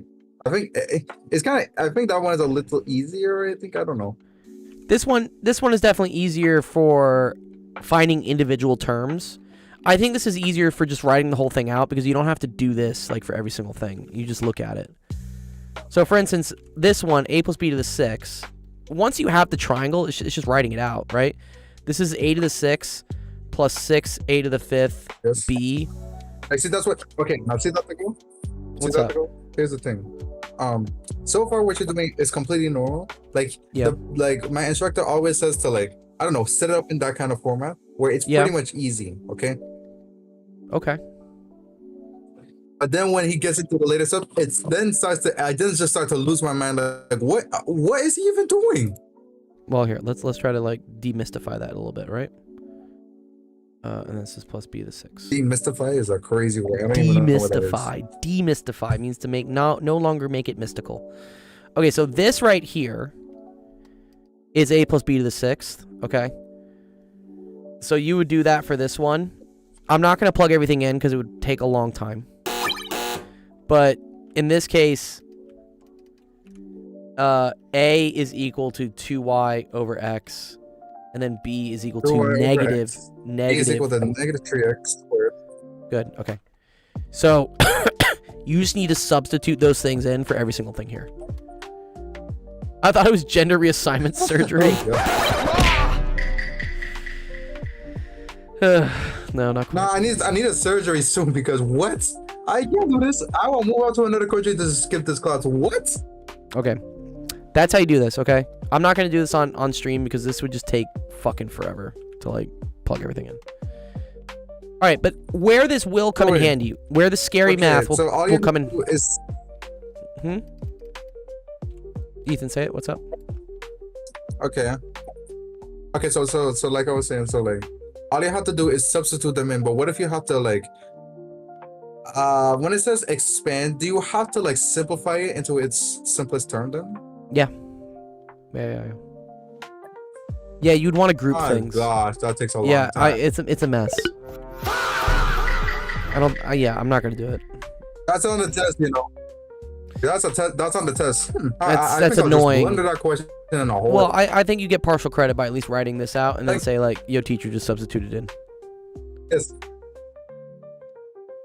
Yes, but listen, okay? Like, when am I ever going to use this in real life? What? Why am I solving for X when they don't even want me to know why? I don't think you're going to use stuff to the 6th power in your real life, but this is something that builds character, you know? There was actually kind of a cool... Builds character, my It builds character. Well, actually, yeah, it's funny. I was interviewing a bunch of people for some new positions, this company I'm working with, and one of the positions is we need like a rapid learning expert. And so I've been interviewing a lot of like really cool like teacher people who are like do a lot of education research. And one of them talked about how when you put like discomfort and like stress on the body will adjust to be able to handle that amount of stress and more. So for instance, if you were to go to the gym and you were to try to bench 150 and you were able to do it, but like say like you failed, like it, you weren't able to get it like a second time or something, your body then tries to regain muscle, not to lift 150, but to lift 160. So as you continuously put a little bit of stress and discomfort mentally, you also increase what mentally you can handle, like mental strength wise. So doing this, I know this is annoying to write something out to the 6th power. I get it. It blows. Like, it doesn't really demonstrate anything practical or reasonable, but the process of doing it is conditioning your brain to be able to handle things that are slightly harder than it. Yes. And then, Pascal's triangle does pop back up in discrete math and computer science. Yes, I agree. Everything kind of like builds on itself again. Discrete math? What is discrete math? Discrete math, it's a high level math. I actually don't really know much discrete. And then Gladiator's right. The process of just learning anything doesn't have to be math. It helps train your brain to problem solve and not get brain rotted. Exactly. Yes, that's the whole thing. Okay, so here, let's do this one because we do have quite a queue and I want to make sure we get through everyone's questions in the next hour. So, Ethan, you can use this if they ask you to expand out the whole fucking thing. Just make Pascal's triangle. If they ask you just for a coefficient, though, of a certain term, I would definitely use this, okay? So, in this case, we want the 5th... Hold on. What's up? Ethan? I want to find a coefficient, though, what? Yes, so the coefficient, right? The coefficient, Ethan, is like whatever number is in front of here and stuff. Okay? But it also depends on, like, the other shit inside of it as well. Yes. Okay. So they want the coefficient of the 5th term when it's to the 10th power. I could draw this out to the 10th, but that would suck. Because I'd have to do 7th, 8th, 9th, 10th. It would just take a long time. And even more so, I don't need all the coefficients. I only need the coefficient of the 5th term. So they're only asking for like a specific coefficient. They don't want all of them. So this is where you should like decide, I'm just going to use this formula. And choose because, yes, we're going to use n choose n. So, for instance, if I have a plus b to the 10th, right? That's going to be equal to, right? That's going to be like a to the 10th, blah, blah, blah, blah, blah, blah, blah. And eventually... all the way to b to the 10th. Yes. B to the 10th. Okay. So, yes, we all like... it starts at a to the... So the 5th term is going to be the middle term, right? Yes. So out of 10 terms, the 5th term is the middle term. And that term is going to be the a to the 5th, b to the 5th term, right? Which, in terms of like whatever's out front here. Whenever they ask for the... Quick question, yeah. So like, it'll always be, the both powers will... Wait, no, for the 5th term. So wait, in this case, both of them will have to the 5th power? I think so. Because they have to add up to 10, right? Right? The first term but then is it's like, if you 9... like... Actually, wait. Let me think here for a second. I think this is right. Let's just write out to the 5th term. Okay. I hate the off by 1 shit. Yeah, only if you consider the first term to be the 0th term. Let's see. Why is the B a 7? No, sorry, B2. Wait, I thought it was supposed to add up to 10 though. Yeah, I got you. Yeah, thank you. My goodness, if you did that, bro, my brain would have been completely disoriented at All right, let's see. 1st, 2nd, 3rd, 4th, 5th. Okay, I lied. Sorry, this is the 5th term. See? You see what I mean? You can't trust this. You can't trust it at all. Well, I was starting terms at 0 because it's technically 0, 1, right, 2. So that's, There's 11 terms. Yeah, okay. so it's not to go. It's like,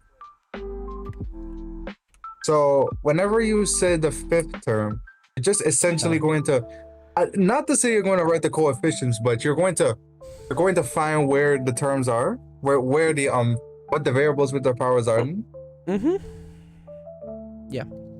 Well, oh wow. We need to figure out this number in front, right? Which is usually determined by Pascal's triangle, but in this case, it's going to be 10. N is 10. N is 10. And 4, right? And 4. Yes. Cool. Yeah. I like the instructor told me that, but why is it 4? Is it just because 5 minus 1? Well, okay, because so for the 5th term, right? So the first term is n choose 0. The second term is n choose 1. Do you see how the choose thing at the bottom is always 1 less than what the term is? Oh, sorry. Yeah, I fucked this one up. Okay. Thank you, Zach. Do you see that? I never would have noticed that. Well, yeah, look. So the first term is choose 0. The second term is choose 1. The next term is the other thing you can see is the choose part is always whatever the power on the B is. Since this is B to the 4th, this is going to be 10 choose 4. Oh, I never even know. See, I'm trying to identify patterns so that makes my life a little easier. This is a lot to take in, man. It's a lot. Yeah, okay. So then 10 choose 4. 10 choose 1. This is using this formula. This is 10. Fanatic, all these songs are AI because otherwise I get like copyright strikes on stuff. So annoying. Anyone who says that they have like free music, it's never free. They're always just trying to like snipe you out of your revenue. It's terrible. All right. And you have 4 factorial times 6 factorial. 4 good times 6 factorial, yeah. Oh, you like it? Cool. This is where you have to simplify it. This is where you have to simplify it, Corbin. Now, like, what the professor would do is that he would do a little bit of like expanding. So he would do 10 times 9 times 8. Wait, no, yeah, 10 times 9 times 8 times 7 times 6 factorial, which would then cancel out with the 6 factorial at the bottom as well. Yeah, I agree. I mean, they're both the exact same at that point. And then 4 factorial, it's I don't know if I can find anything that could cancel that out with. Oh wait, no. You could expand it. You could expand the 4 factorial, and then you can cancel out from there. No, because 4 factorial is going to get you 4 times 3 times 2 times 1. That's not going to cancel anything. Well, I mean, the 8 and the 4 might, I guess, but. And then you can cancel some of the. Yeah, 10. 2 and the 10 as well. Remember? 3 and 9. Okay. So yeah, you could cancel this with this. That would get you 5. Makes your life a lot easier. You could cancel that with that. That would get you 2. You can cancel this with this. That would get you 3. Oh, that is actually nicer. Oh, so it's 5 times 3 times 2 times 7. It's much better than. Okay, so it's 210. That would be 1530, and that would be 210. Good, yes. Okay, so then your final thing here is 210, A to the 6th, B to the 4th, but we got to figure out what A and B were.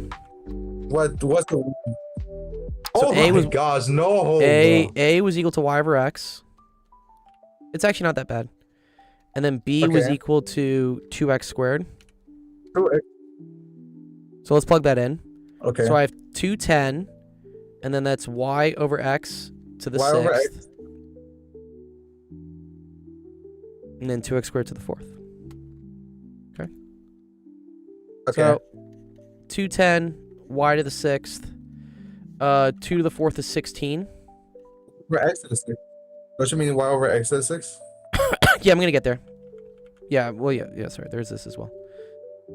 2 to the 4th is 16, and then x squared to the 4th is x to the 8th. Right? Yes. So then this cancels. and this becomes x squared, right? X squared, yes. And then you got 16 times 210. I don't fucking know what that is. I'm not doing that. Yeah, I'm not doing that shit either. Just plug in a calculator. Calculator at this point, man. It's Calculator. like one to too save many the day. numbers for me. Okay, 3360. 3360. Yeah, so it's 3360. And then Y squared x. So x squared y to the 6. And breasticles is correct. They only care about the coefficient. So that's it. Just 3360.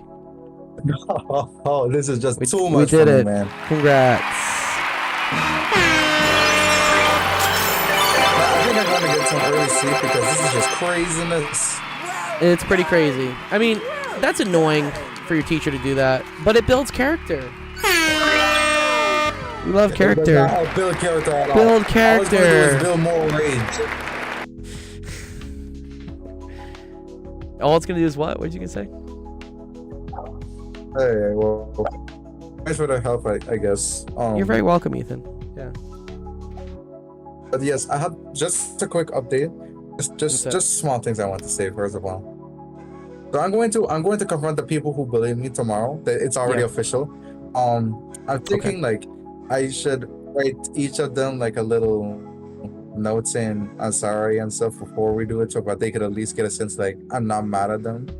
Oh, okay. Should I do Yeah, that? that's good. Like you're diffusing the tension. I think it's a good idea. I don't think you have much to be sorry for, though. I don't think you really did anything wrong. But I'm all for like communicating. I did because I kind of. I mean, I am supposed to take some blame because I said that to the class and they took it as disrespect, which I would kind of think is disrespect since I'm not taking it. But what did you say? You know what did I you mean? say to the class again? You just said physics was easy. That's literally all you said, right? You didn't like call their mother like a wench or something. What'd you say? Physics is not hard. Yes, essentially, yes. Essentially, no. Exactly. No, What did I you said say? physics is not hard. Or Okay, you said physics is not hard. oh, okay. That's Yeah, okay. Physics is not hard, or physics. Or what? I'm not taking physics though. They are taking it. Oh, so like you I insulted am them not because taking like physics, they but said it was they hard are. and you said it wasn't hard. Yes, essentially. You see what I'm trying to come on now? I get you. You can say that I would write to say that you didn't mean to call them stupid, even though you never did that. I can see how they may have implied, they may have thought that you implied that, but I know you're just being innocent. So yeah, just be like, I'm sorry. I don't fucking know. I don't know. Tell them to stop being dumb. That's Yeah, gay. yeah, thanks for that. Okay. All right. Let me help out some other people. Good Yeah, stuff. All right. Oh, and, tomorrow's my report card. You know, I'll be getting my report card soon. Good. tomorrow. Show me your report. I'll show it to Breasticles, how you do you have tomorrow. 28,000 votes? Breasticles, what? Breasticles, you need to tell me. Yeah. Tell me here, Breasticles. What? How is this working?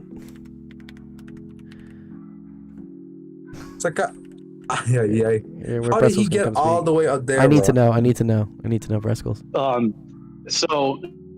So it's pulling the IP for your browser, not for your actual device. So I have a bunch of browsers installed on my computer already, so I can jump between like 5 or 6 browsers and upvote on each and every one every 3 minutes. So I'm voting like 5 or 6 times That's the every stupidest 3 thing. minutes. Like watch this. Watch these votes go up right now. Oh my god, it's up to 35,000 now. Holy shit. I'm not done. That's just He's not done, dude. Oh my god. You guys are madness, dude. It's not 20. There we It's go. not 45,000. 45,000. Yeah, it's not 20% anymore. It's logarithmic. It's a logarithmic thing. But that is hilarious that if you just have multiple browsers, they get assigned different IPs. Is that real? Yeah, each browser there's like an IP for your browser. Your device has an independent, like every device has its own like.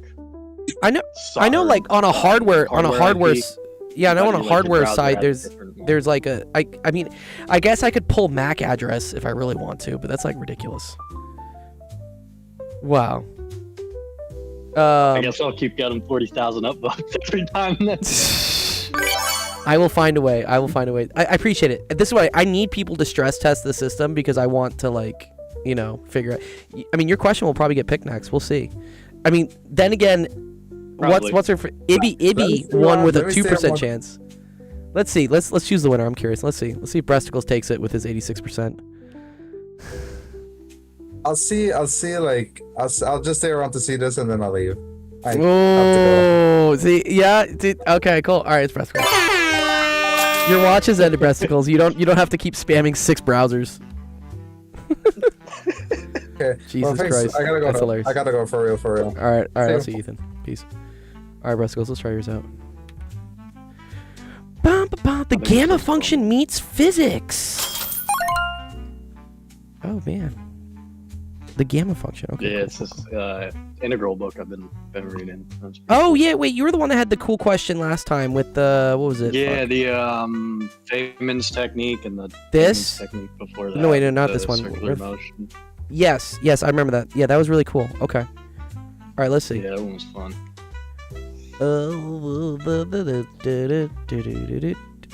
Our promise of the mass is allowed to move. Blah blah blah blah blah blah blah blah. Yes. What book? What book is this? Yeah, what book is this? The chat's asking.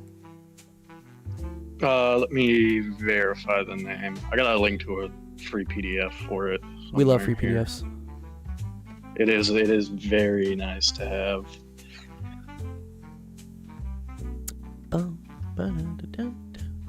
It's called Inside Interesting Integrals. Inside Interesting Integrals by Paul J. Naheen. I just sent you the link to it. Oh, nice. Let me accept this. Oh, sick. Oh, okay, cool. An introduction to contour integrals, a collection of sneaky tricks, sly substitutions, numerous other stupendously clever, awesomely wicked, and devilishly seductive maneuvers for computing nearly 200 perplexing definite integrals from physics, engineering, and mathematics, plus problems with detailed solutions. Very cool. Mr. Riemann. Sick. Okay. I will keep this in my arsenal. If anybody else wants it, send me a DM. I'll send it to you. Okay. Cool. What's the question on this one? What's the question on this one? What are we going to work through? So it's asking you. It says down at the very bottom of that paragraph. It starts off by just defining the force. At what time T equals capital T does mass? Oh, okay. I mass see. arrive at the origin, and then at the end it basically goes to say that the problem works for Newtonian mechanics, but it doesn't work for relativistic mechanics because it arrives at a infinite speed, which is obviously greater than the speed of light. Got you. Okay. So let me see. So it's a pretty cool problem. All right. Let's see. Okay.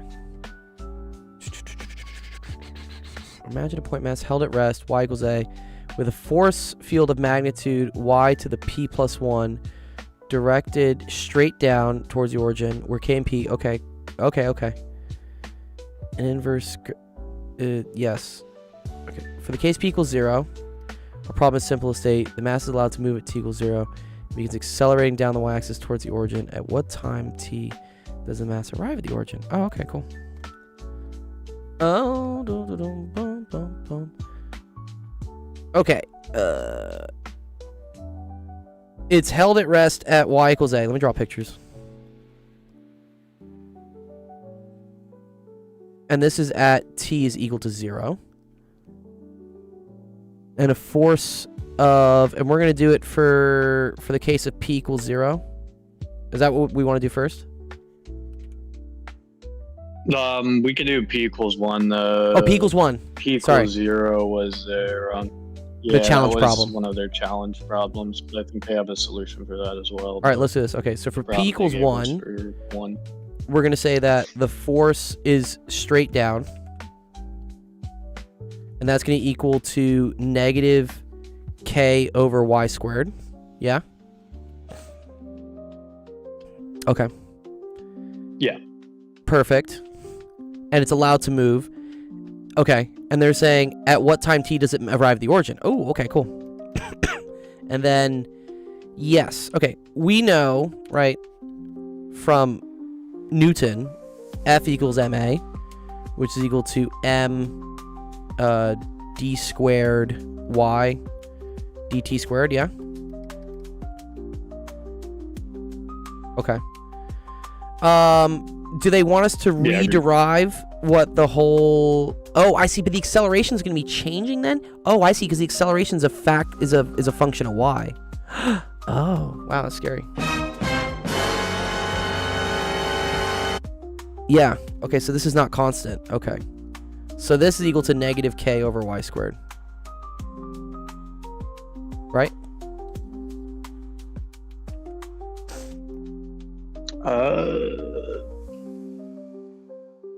I think so, right?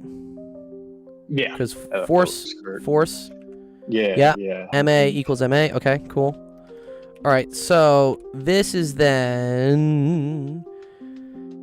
I'm going to divide by m, just to make things nice. So then I get d squared y over dt squared. And then we can say plus k over m, 1 over y squared. It looks like,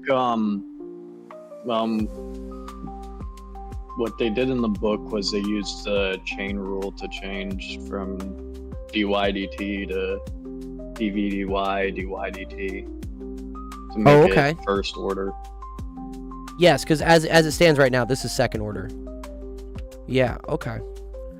So... Yeah. Okay, got you. So... I think you could solve that as a second order, possibly, but... But maybe it's just harder to do that then, yeah, right? Okay, so ddt of dy dt... Probably. ...is the same thing as... What was that? Like, yeah, dv dt, I guess?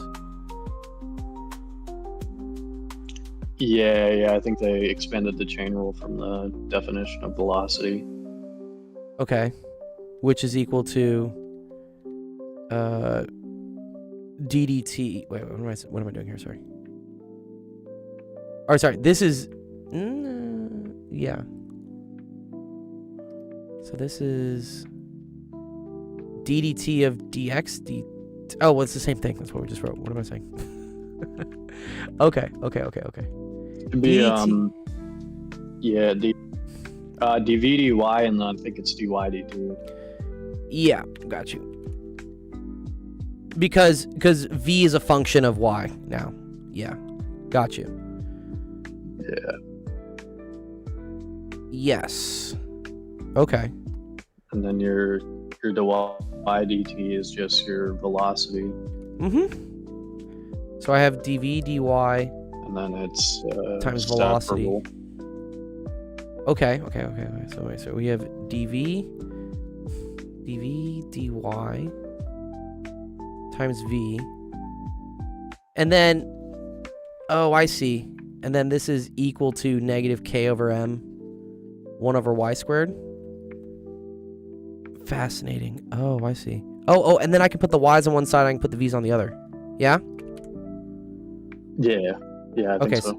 So v dv is equal to negative k over m. Oh, this is a cool trick, actually. I see why this book is dope. Mathematic fanatics like, huh? What's up?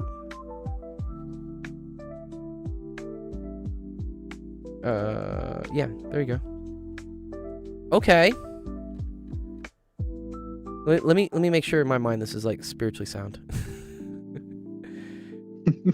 Yes. Okay. So d squared y dt, which acceleration is equal to the derivative of velocity with respect to time. But if velocity is a function of y, that's the same thing as saying dv dy dy dt. And then dy dt is actually velocity. Got you. Okay. That's where that comes from. Cool. I agree. And then we plug that into there. Move that over. Move the y. Keep the thing. Blah, blah, blah. And then we just... Do we integrate both sides at this point? Yeah? Yeah, because it's just a separable differential equation, so you can just... Right, okay. both. So we can do that. And then we're gonna have to do something with v naught, and I guess v naught it will be 0. We'll assume the initial velocity is 0. Oh, and we know the initial position. Velocity would be 0, Yes. yeah. Oh, this is so cool, actually. Okay. So this would just be v squared over 2. We'll say whatever, plus c. Is equal to, that's going to be k over m, 1 over y, right? I think negative, I want to say. Well, there's a, negative. this is Negative 1 over y y. to the negative 2. So when you raise it, oh, did I fuck up the... It's y to the negative 1, so... But then you divide by negative 1, so that should cancel out the negative here. That's why this is positive. Oh, yeah. Yeah. Yeah, you're right. You know what's funny? When I was in grad school, I was an experimentalist, so I did a lot of like, screwdrivers and like soldering guns and stuff. But one of my other compadres in my graduate class was a theorist, and we used to always explain the difference between like being an experimentalist and a theorist is, do you want to go like hunt for like where the wire is cut and where it's shorting, or do you want to go hunt for negative signs and like factors of like pi? So the theorists are always just hunting for the minus signs. They're just like, all right, fuck, where's that minus sign supposed to be? Pretty much. Yeah. Okay, cool. So this is a differential. This is solved. But then we can. Okay, but at t equals 0, v is equal to 0, y is equal to a. We agree with those things. So I get c is equal to k over m, 1 over a, right? Okay. So now my solution is v squared over 2 plus k over m, 1 over a is equal to 1 over, or it's k over m, 1 over y. Interesting, but I need to know... So I'll get the velocity. But okay, now I need something in terms of time though, right? Because they want me to find the time at which it hits, right? I guess this helps me, right? Okay, so... Yes. Also, this is fucked though, right? Because this is 1 over y. So what happens when y equals 0? That's like bad. Yeah, but I think you could just redefine it again, saying that v is dy dt. V is dy dt. Time. Okay, let's do that. Well, let's rearrange this. Let's make this like a little bit prettier, right? So let's say this is v squared is equal to 2. Yeah, I agree. K over m, and then that's going to be 1 over y minus 1 over a. I think that's the prettier way to write it. Okay. So then... But v is equal to dy dt. So you have... This is intended for certain audiences stream. Is that what they said? Where's that coming from, Raven? What's going on? This is the intimidating problem. Oh, I see. This is fun though. I like this. This is kind of cute. It's like you're just like messing around with variables and stuff. Yeah, I think this is cool. You have the floater. Oh, interesting. On Twitch says this stream is intended for certain audiences. I wonder what they monitored. Twitch, TikTok for sure. If I say certain words on TikTok, they'll shadow ban me for like 5 minutes. It's super annoying. That's too funny. This is intended for... I'm not showing my feet or anything. Like, what's going on? Professor Guidance suggested. Okay. Okay. How do I deal with this squared, though? Do I just square root both sides? Guess so, right? You just take the square root.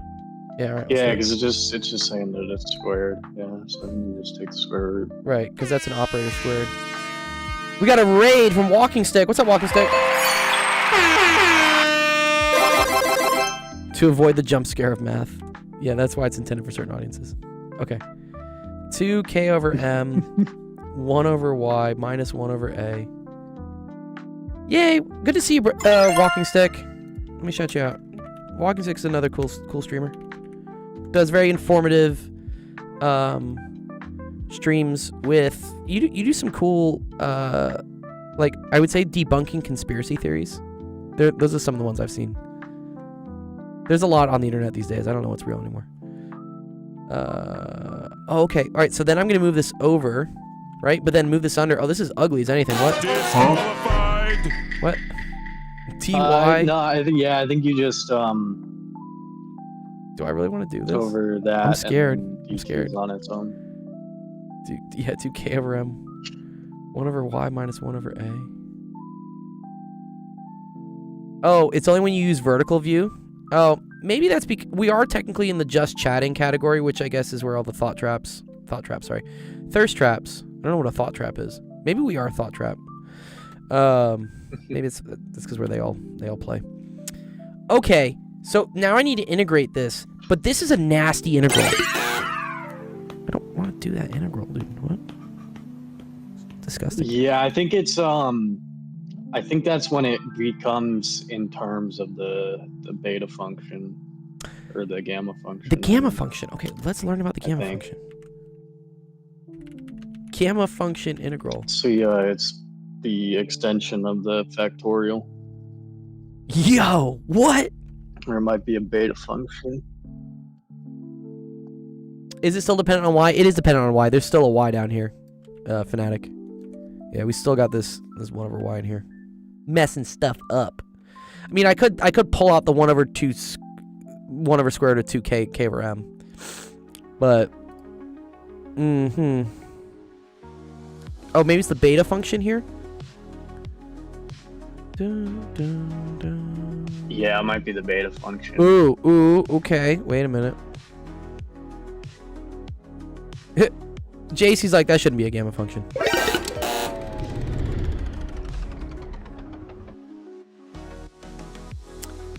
Oh, so I'm looking at the book. It looks like they do some U substitutions to get it to a gamma function. Okay, let me see like what a gamma function is. I'm learning the Riemann zeta function. I don't want to deal with that. Jeff's like, ask ChatGPT. It should be able to put it in an expressible in closed term functions. Yeah, but I want to try to do it myself. I want to be able to figure this out, man.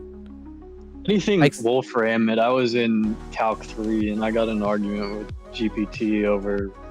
It was telling me that the angle on a triangle was like 190 degrees. Oh dear. On one side or one angle. It's gotten better. Chat's definitely gotten better. I was like, no. I was like, check your work. That doesn't work. A triangle only has 180 degrees. I don't see how one angle is 190. Unless it's like, a triangle. Oh, yeah, you're right. And then they give me it again. If it's a triangle on a sphere, though, it could technically have more than 180 degrees. Jeff knows about that. Yeah, true, but it wasn't. It was on a flat plane. Let's pull this out. I'm gonna pull this out. 1 over the square root of 2k over m, just to like make this a little bit easier. And then we're gonna say dy over square root of 1 over y minus 1 over a. I think JC had a good idea, which was multiply the top and the bottom by the square root of a y. Let's try that, because that'll maybe like make this nicer. It might, yeah. I think technically we should be integrating on our bounds, so from 0 to t and I think we can make it indefinite. We can make it indefinite, and then we're just gonna say that at t equals 0, y equals a, and then at t equals what we're looking for, at t equals 0, y equals a, and at t equals t, y equals 0. I think. Yeah, true. Fanatic says, I don't understand how we can treat a as a constant. Well, so a is the location, Fanatic, where it starts. It started at a. That's not acceleration, Fanatic. Sorry, by the way. It's a different a. We probably should have used a different variable. Whatever. Okay, let's try this. I get this. Probably. I get this. I get square root of ay. Yeah, all good, all good. And then that becomes square root of a minus square root of y, or square root of a minus y, I guess. Ooh, that's fun.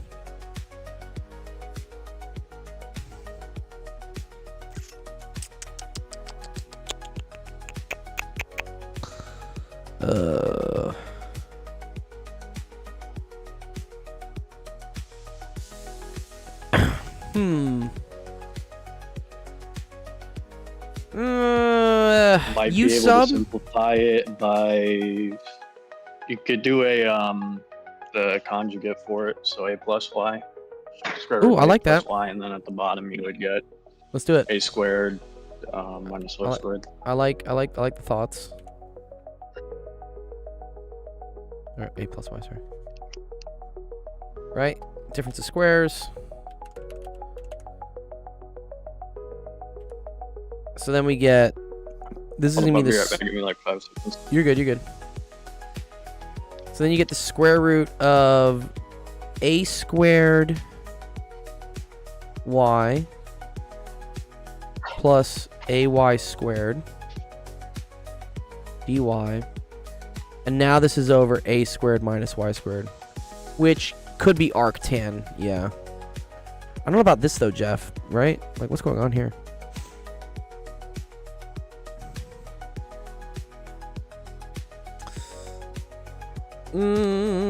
Let's maybe tell chat to go have some fun. You're cheating and using Mathematica? Okay. Integrate, let's say, square root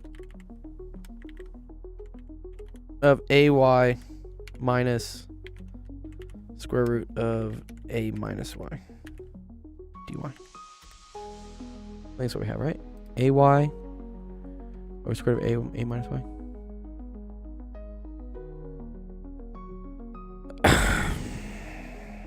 Oh, yeah, you can combine the square roots. Yeah, for sure. Yeah. Silly. Yeah. Sorry, it's ay over a minus y.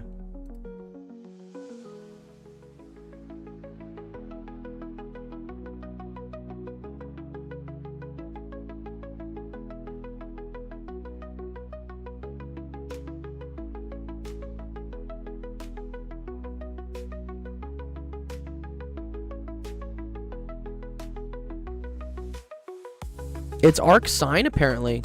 Jeff, you got arc tangent? This is a real mess though, by the way. What?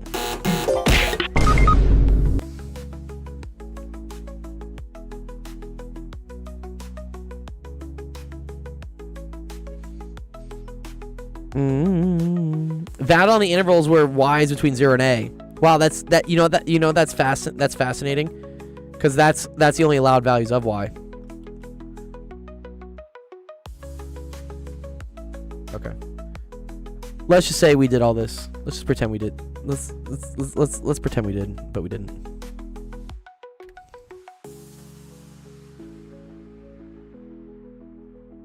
Okay. So that's 1 over.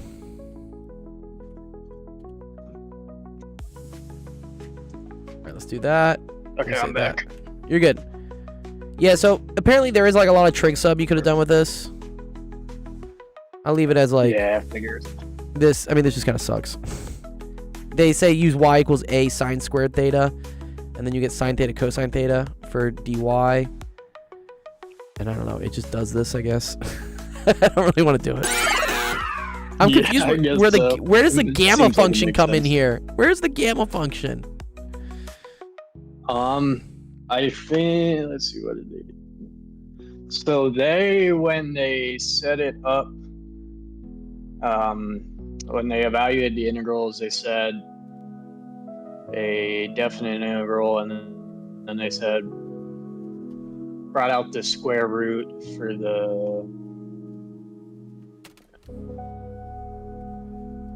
they brought out the square root stuff. And then they get dy over square root, and they didn't evaluate um, P just yet, so we're doing it for P equals 1, but they just left it as P, it looks like.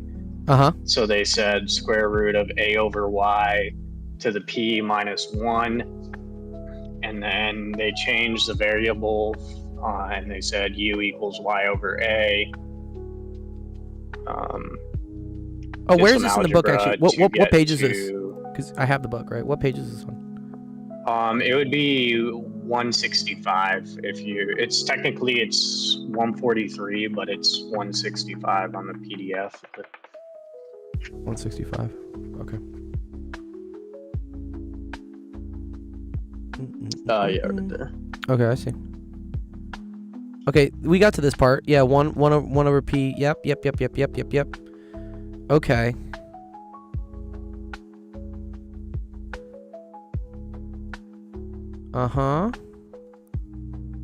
So then, yeah, they got it into just A over Y P minus 1. Okay, I see this.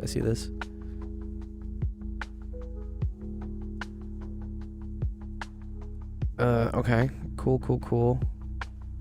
Oh, Jesus.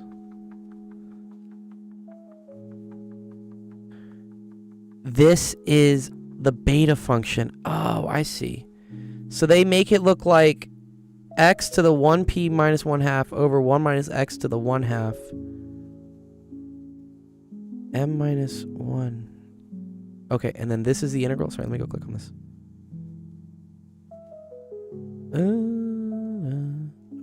How do we go?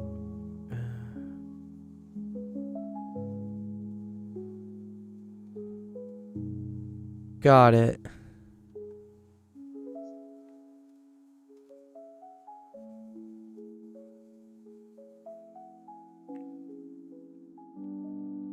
But then how do you evaluate it? Oh, okay. Beta mn is gamma m gamma n. Oh my god. Oh, wow. Okay, there's a lot going on. That's crazy, dude. That's probably why they put the content warning on. Yeah, they were just like, yo, dude. Okay.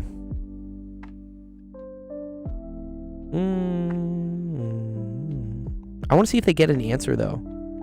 Oh, this is the answer? This is the final answer? In terms of gamma functions? I guess so. Holy shit, dude. That's crazy. Okay. But we had P was equal to 1, right? So yeah, P was equal to 1. Oh, okay. So wait, this becomes gamma of 1 plus 1/2 over gamma of 1 plus 1. Okay. Gamma of 2. Oh, okay. So gamma 3/2 over gamma of 2. And then all this stuff. Gamma of 2 should just be 2, and then I don't know what 1/2 is. This is, yeah, all right. This one kind of sucks. I got you. Crazy. Okay. And then I guess the gamma function must be related to arcsine somehow. There's got to be something in there.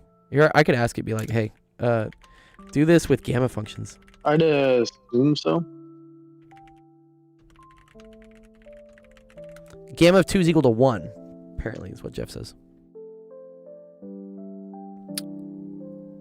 Let's see if like, oh, yeah, Jeff is right. It is off by 1 factorial. Let's see if Clanker Chat can figure it out with gamma. Sure, this integral is a textbook incomplete beta integral. Scale the 0 to 1 in beta form.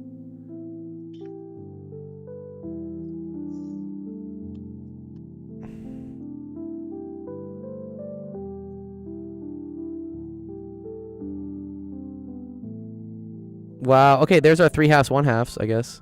Kind of. That's a beta function. So then it's gamma 3/2, gamma 1/2, gamma 2 pi over 2. Okay. Crazy. Okay, cool. Just in the efforts of time, I think I'm gonna stop here. Because it's a lot. Yeah, I feel you. But very cool question. I appreciate you sending this to me, Breskles. I Yeah, appreciate it was you fun. stress testing the server, and also I appreciate the PDF. So many great things. And where did you find us from again? TikTok? I shouldn't have. Yeah, I found you guys on TikTok. Yeah. Okay, cool. Sick. See, the TikTok outreach does work. Okay, I shouldn't nice. have said anything. DM Strader's gone farther than I have. A lot Oh, farther. has he? Has DM found it as well? Yeah, and I helped him. Yeah, and I just helped him with it. No, I appreciate it. It's all good. It's all good. You guys need to stress test it for me, so that's how things get better. So, yes, appreciate it. You guys are great. Sick.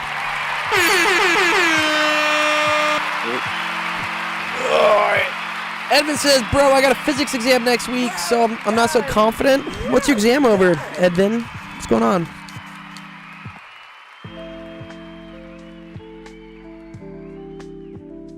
PhD level, by the way. Yeah, that was PhD level. I would say it's like grad school level, which I guess is a PhD, right? That's sick, though, that there's this whole textbook about shit like that. It's fucking dope. Love that. Alright, let me mark that as done. Oh, thank you. Joseph's being an absolute saint here in our server. Thank you, Joseph. Helping out with OChem. Look at this. Beautiful. That's why I say, like, even if I can't do the question, I have a lot of really fun, smart friends, and they're awesome and donate time and help people out, so send it in. We'll probably do it. That was sick. Breskles, you get a point for that. Cool. Did I remember to give anyone else points? Should I give one to Ethan?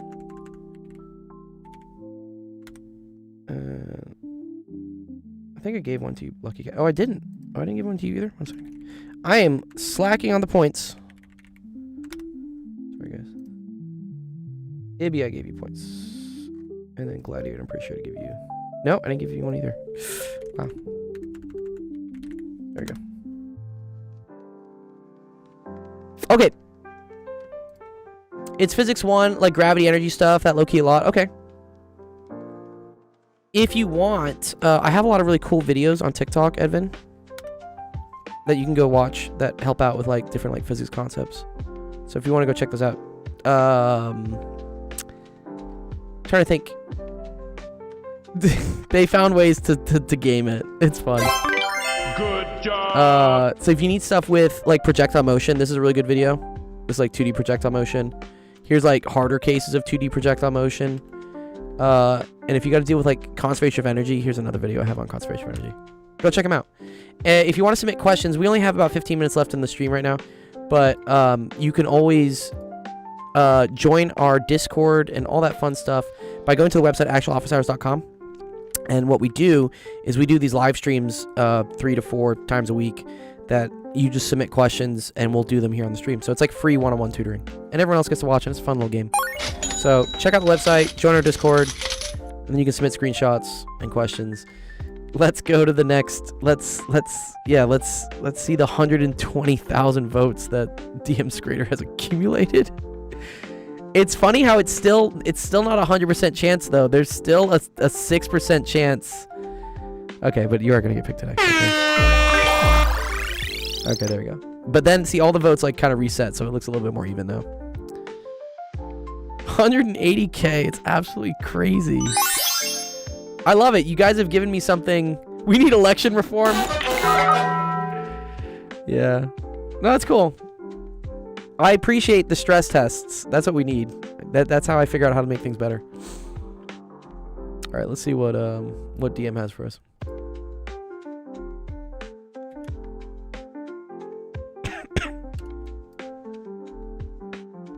Okay. Is it correct, Dr. Gold? Wow. You have really good handwriting, by the way, DMs. Dope-ass handwriting. Okay.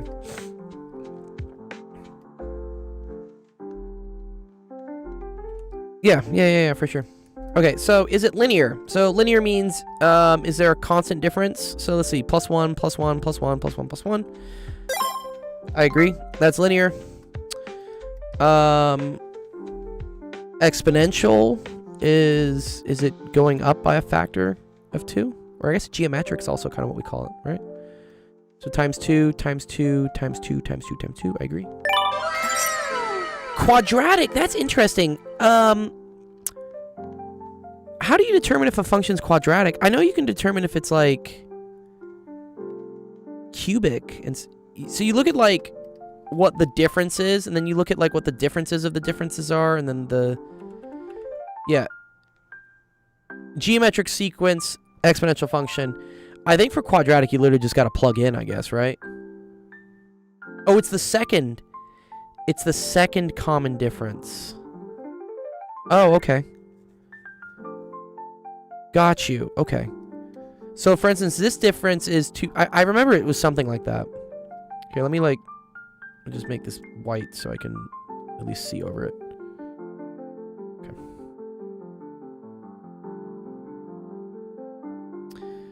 Yeah, and that has to do with the derivatives. They do give you the formula, so you could literally just check it, but this is also kind of cool. Let's look at it this way.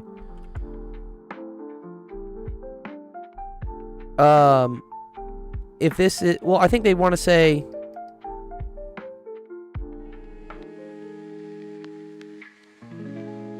Oh, I see. Got you. Alright, I'm dumb. Okay.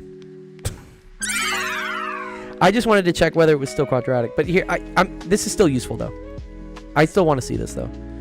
So 2.75, right? This is 3.25.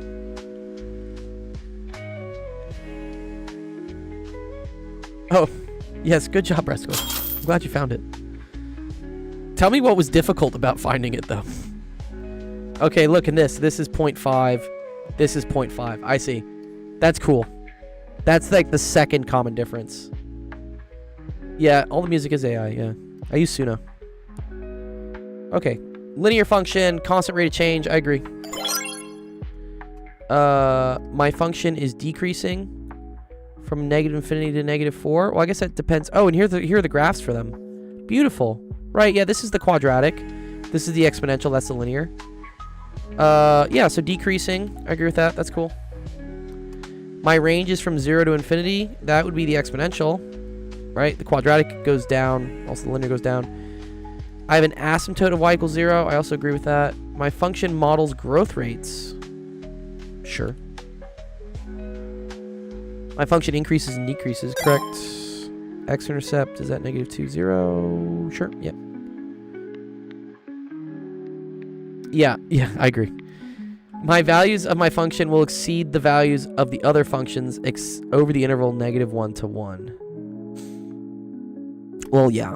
I mean, we see that, right? From negative 1 to 1. The linear function does beat out both the exponential and the other one. Okay, cool. That's all good. Quadratics have minimums. Yeah. Especially if it's a positive quadratic. If it was a negative quadratic, it would have a maximum. Okay. As my x approaches infinity, my function's value will eventually exceed the other ones. Yes. Yeah, I think... Yeah, right? A to the x beats out x to the a. This is like kind of like as x approaches infinity. So... Yeah, that's cool. That's correct. My function intersects a different function at an x value between 1 and 2 and then exceeds that function. Yeah. I guess it hits here, right? That's true. My y-intercept is 0, 1. Yes. Because whatever, like a to the x, when x is equals 0, you get a to the 0, which is equal to 1. So that's x. That's y. Cool. I think it's all good. Good job, Blue. That's dope. I didn't see it in the corner, so I was using TikTok on my phone while I'm here. Oh. Yeah.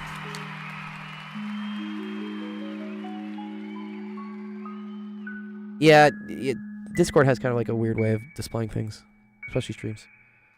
Cool. That was a good question, Blue. This market is done. And then I'll just say it's all correct.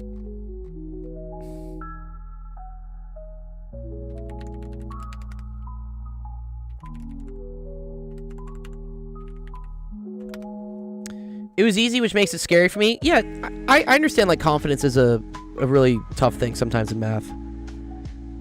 For the same reason, I also, whenever people give me questions and it's, like, too easy, I'm like, uh-oh.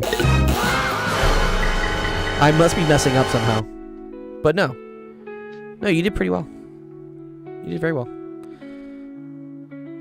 I will say what helps my confidence is getting things right, so hopefully this gives you more confidence because you got it right. All right, let's go to the next vote. Dieps, equity, Harry, equity, graph for this. Teacher said line graph. Okay. 12,000 votes for Dieps. So let's choose a winner. Let's see who gets it. It's actually kind of a slugfest between equity and Dieps right now. But it's going to go to Dieps. Nice. Okay, equity is all but guaranteed then next time, right? Because you have 93% of the votes. Hey, Dr. Gold. I finally understood a definition construction after 3 years of seeing it for the first time. Congrats! Yeah, I, like, finally understand integrals and stuff after so much time. Or, it's amazing all the stuff that I didn't really understand in college and high school. That after teaching it for 10 years, I'm like, oh, it finally clicks. So I love that moment, descent of fonts. Yeah.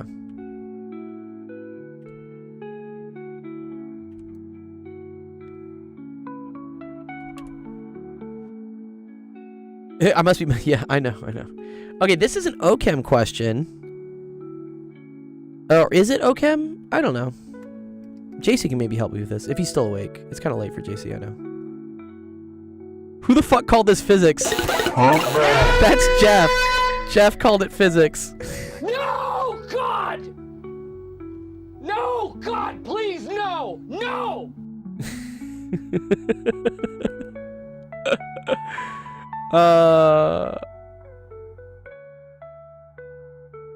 It's easy. I'm sure you can do it. Okay, let's see. I feel like this is substitution because I don't know. This was CH3I probably, or wait, C2H something, right? C2H I don't know, H6I plus NH3, and then what was happening is the NH3 is like wait, what's happening? It's no carbons.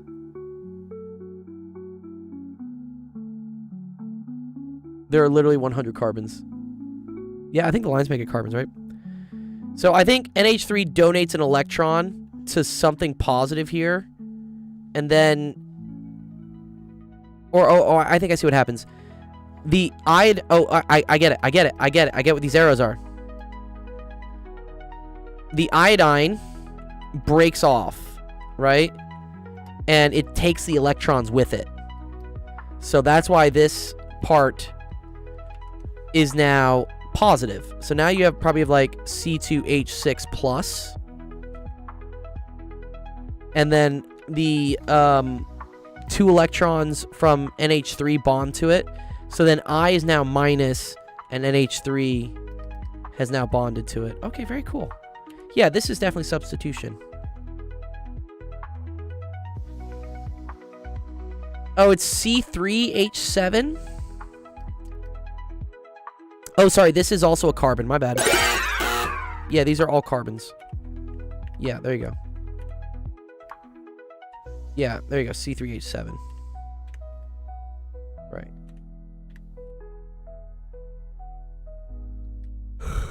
Okay, cool. Okay, that's cool. Does that make sense, Dieps? Yeah, this is substituting. Because then I think eventually you're left with like C3H7 NH3 plus I minus. So this like substituted with this. And this is showing like the mechanism for how it works. Okay. I think this is elimination. Because I have hydroxide attacking something with hydrogen. So this is like a base. attacking what I think is an acid. And when bases and acids interact, You done messed up, Aaron. they eliminate each other. So this is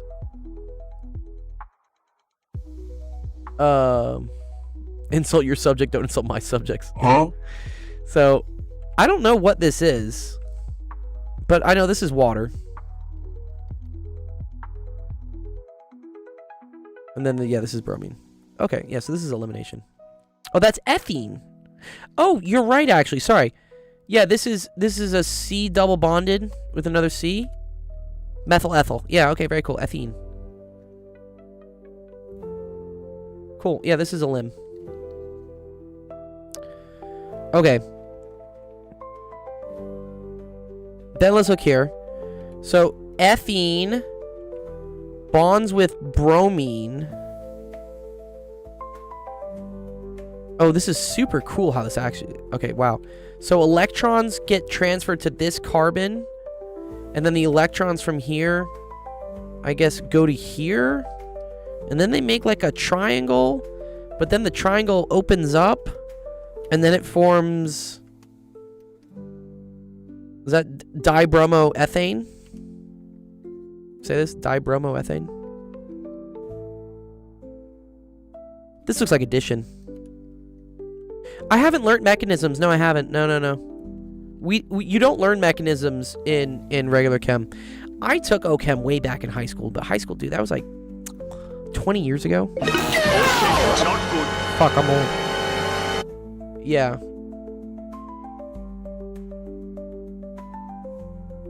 Oh, yeah. Well, I don't know. I feel like it. Well, here's what just from like visually, right?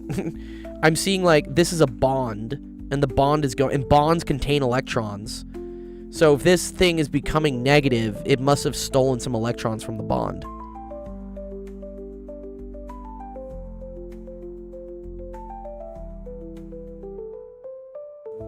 Right? Yeah. So here, these electrons become, right, this, here, let me like color code it, right? This bromine becomes this one. And then I guess this thing forms like a polycule love triangle or whatever with fucking ethene. And then this says like, hey, let me back into the polycule. And then like, and then they become a quadricule or whatever the fuck. Yeah, it's really cool actually. All right, this is a cool question. Thanks for submitting it, dude.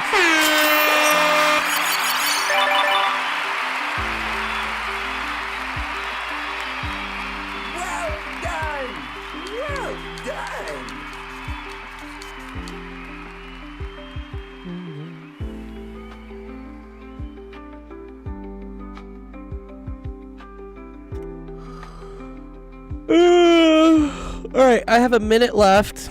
This will be the last question because I do have to run. I have to go teach someone else. So let's go see what the votes are at. 18,000 votes for equity. Okay. I love that this is the stream that we found out how to really game it. This is beautiful. Okay, let's choose a winner. Equity has a 96.7% chance of winning.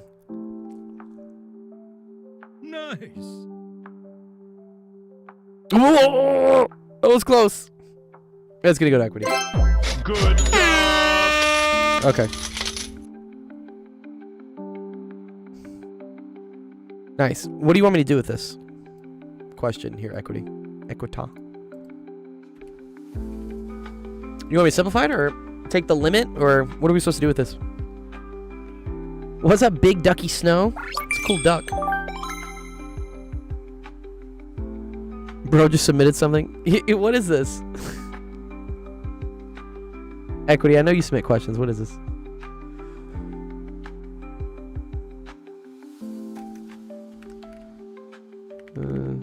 His name is Bob Ross's.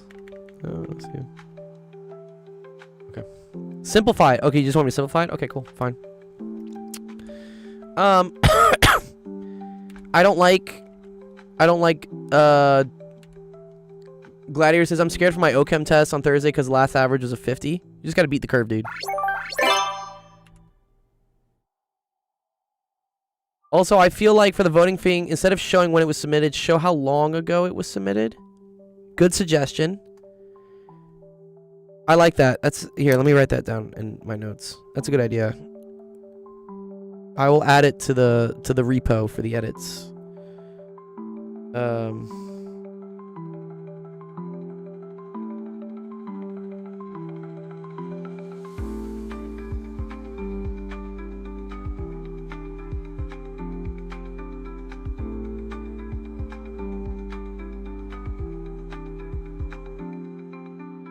That would also help me like diagnose like how many upvotes people are getting.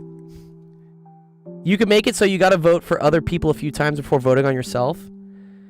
Yeah, I think the fun thing there that might work, but I can't enforce that on an IP level, right? Because people can just open up multiple browsers. Maybe I could have it so each question can only get I got to think about it. You know, I'll ask ChatGPT how it would solve it, and it'll come up with something else. Well, not something else. It'll come up with something cool. All right.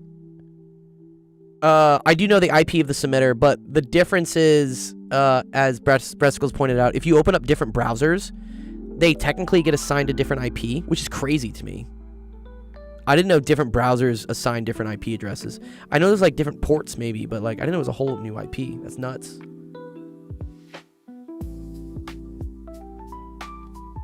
We'll have to see. Okay. I want to have common denominators here.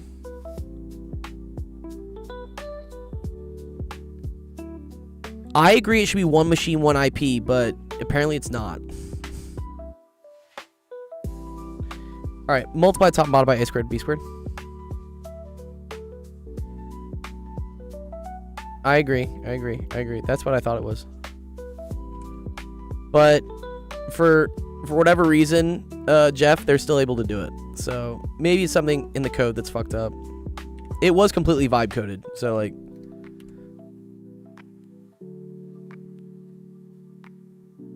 Yeah, I don't think they're using VPNs. I applaud you if you're using like VPNs to do that. I'm honored. Okay, so then what we get? So this cancels, this cancel. Wait, what the fuck did I do? Sorry, this is over a squared. So I'm getting tired. All right, cancel.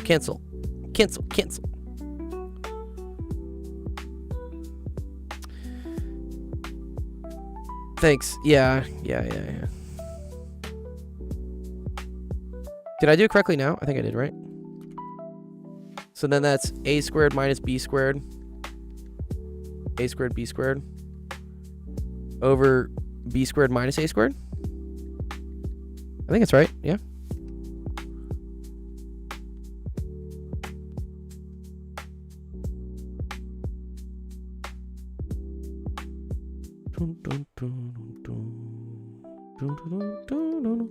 This is very similar to this. This whole thing here is just -1.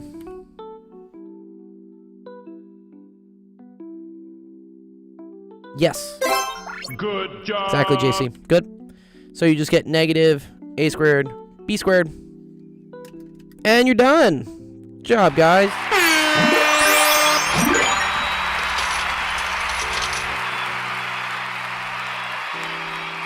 Well done!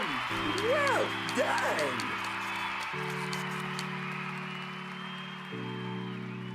Very cool. Love a good little simplification question. You're very welcome, Equity.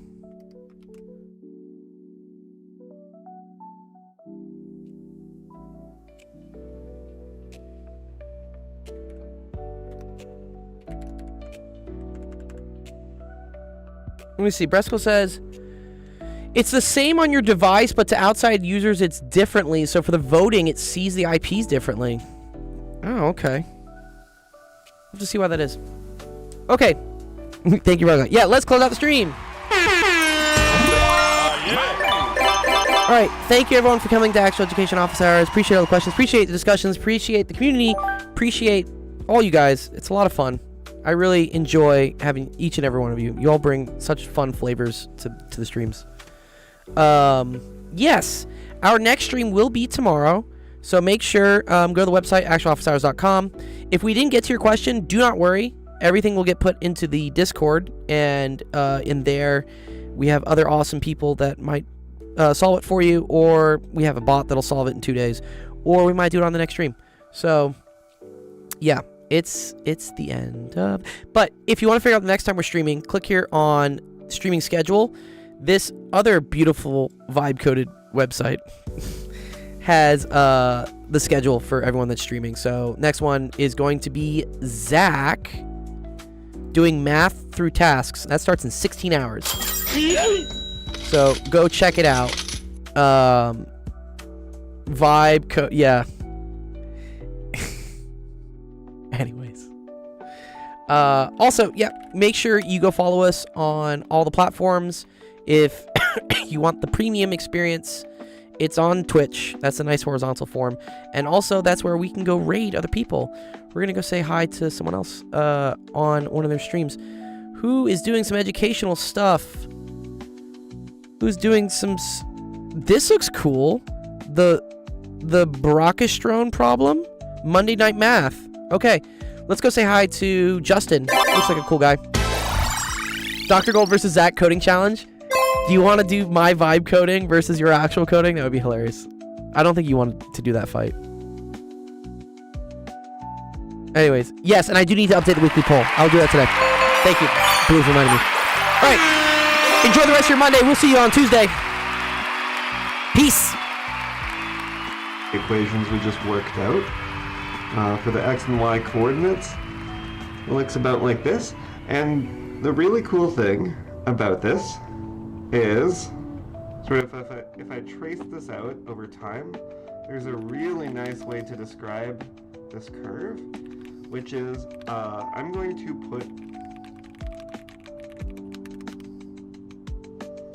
put a circle here, and we're just going to let that circle roll along the x-axis at a constant rate, and I'm marking that one point that started out at the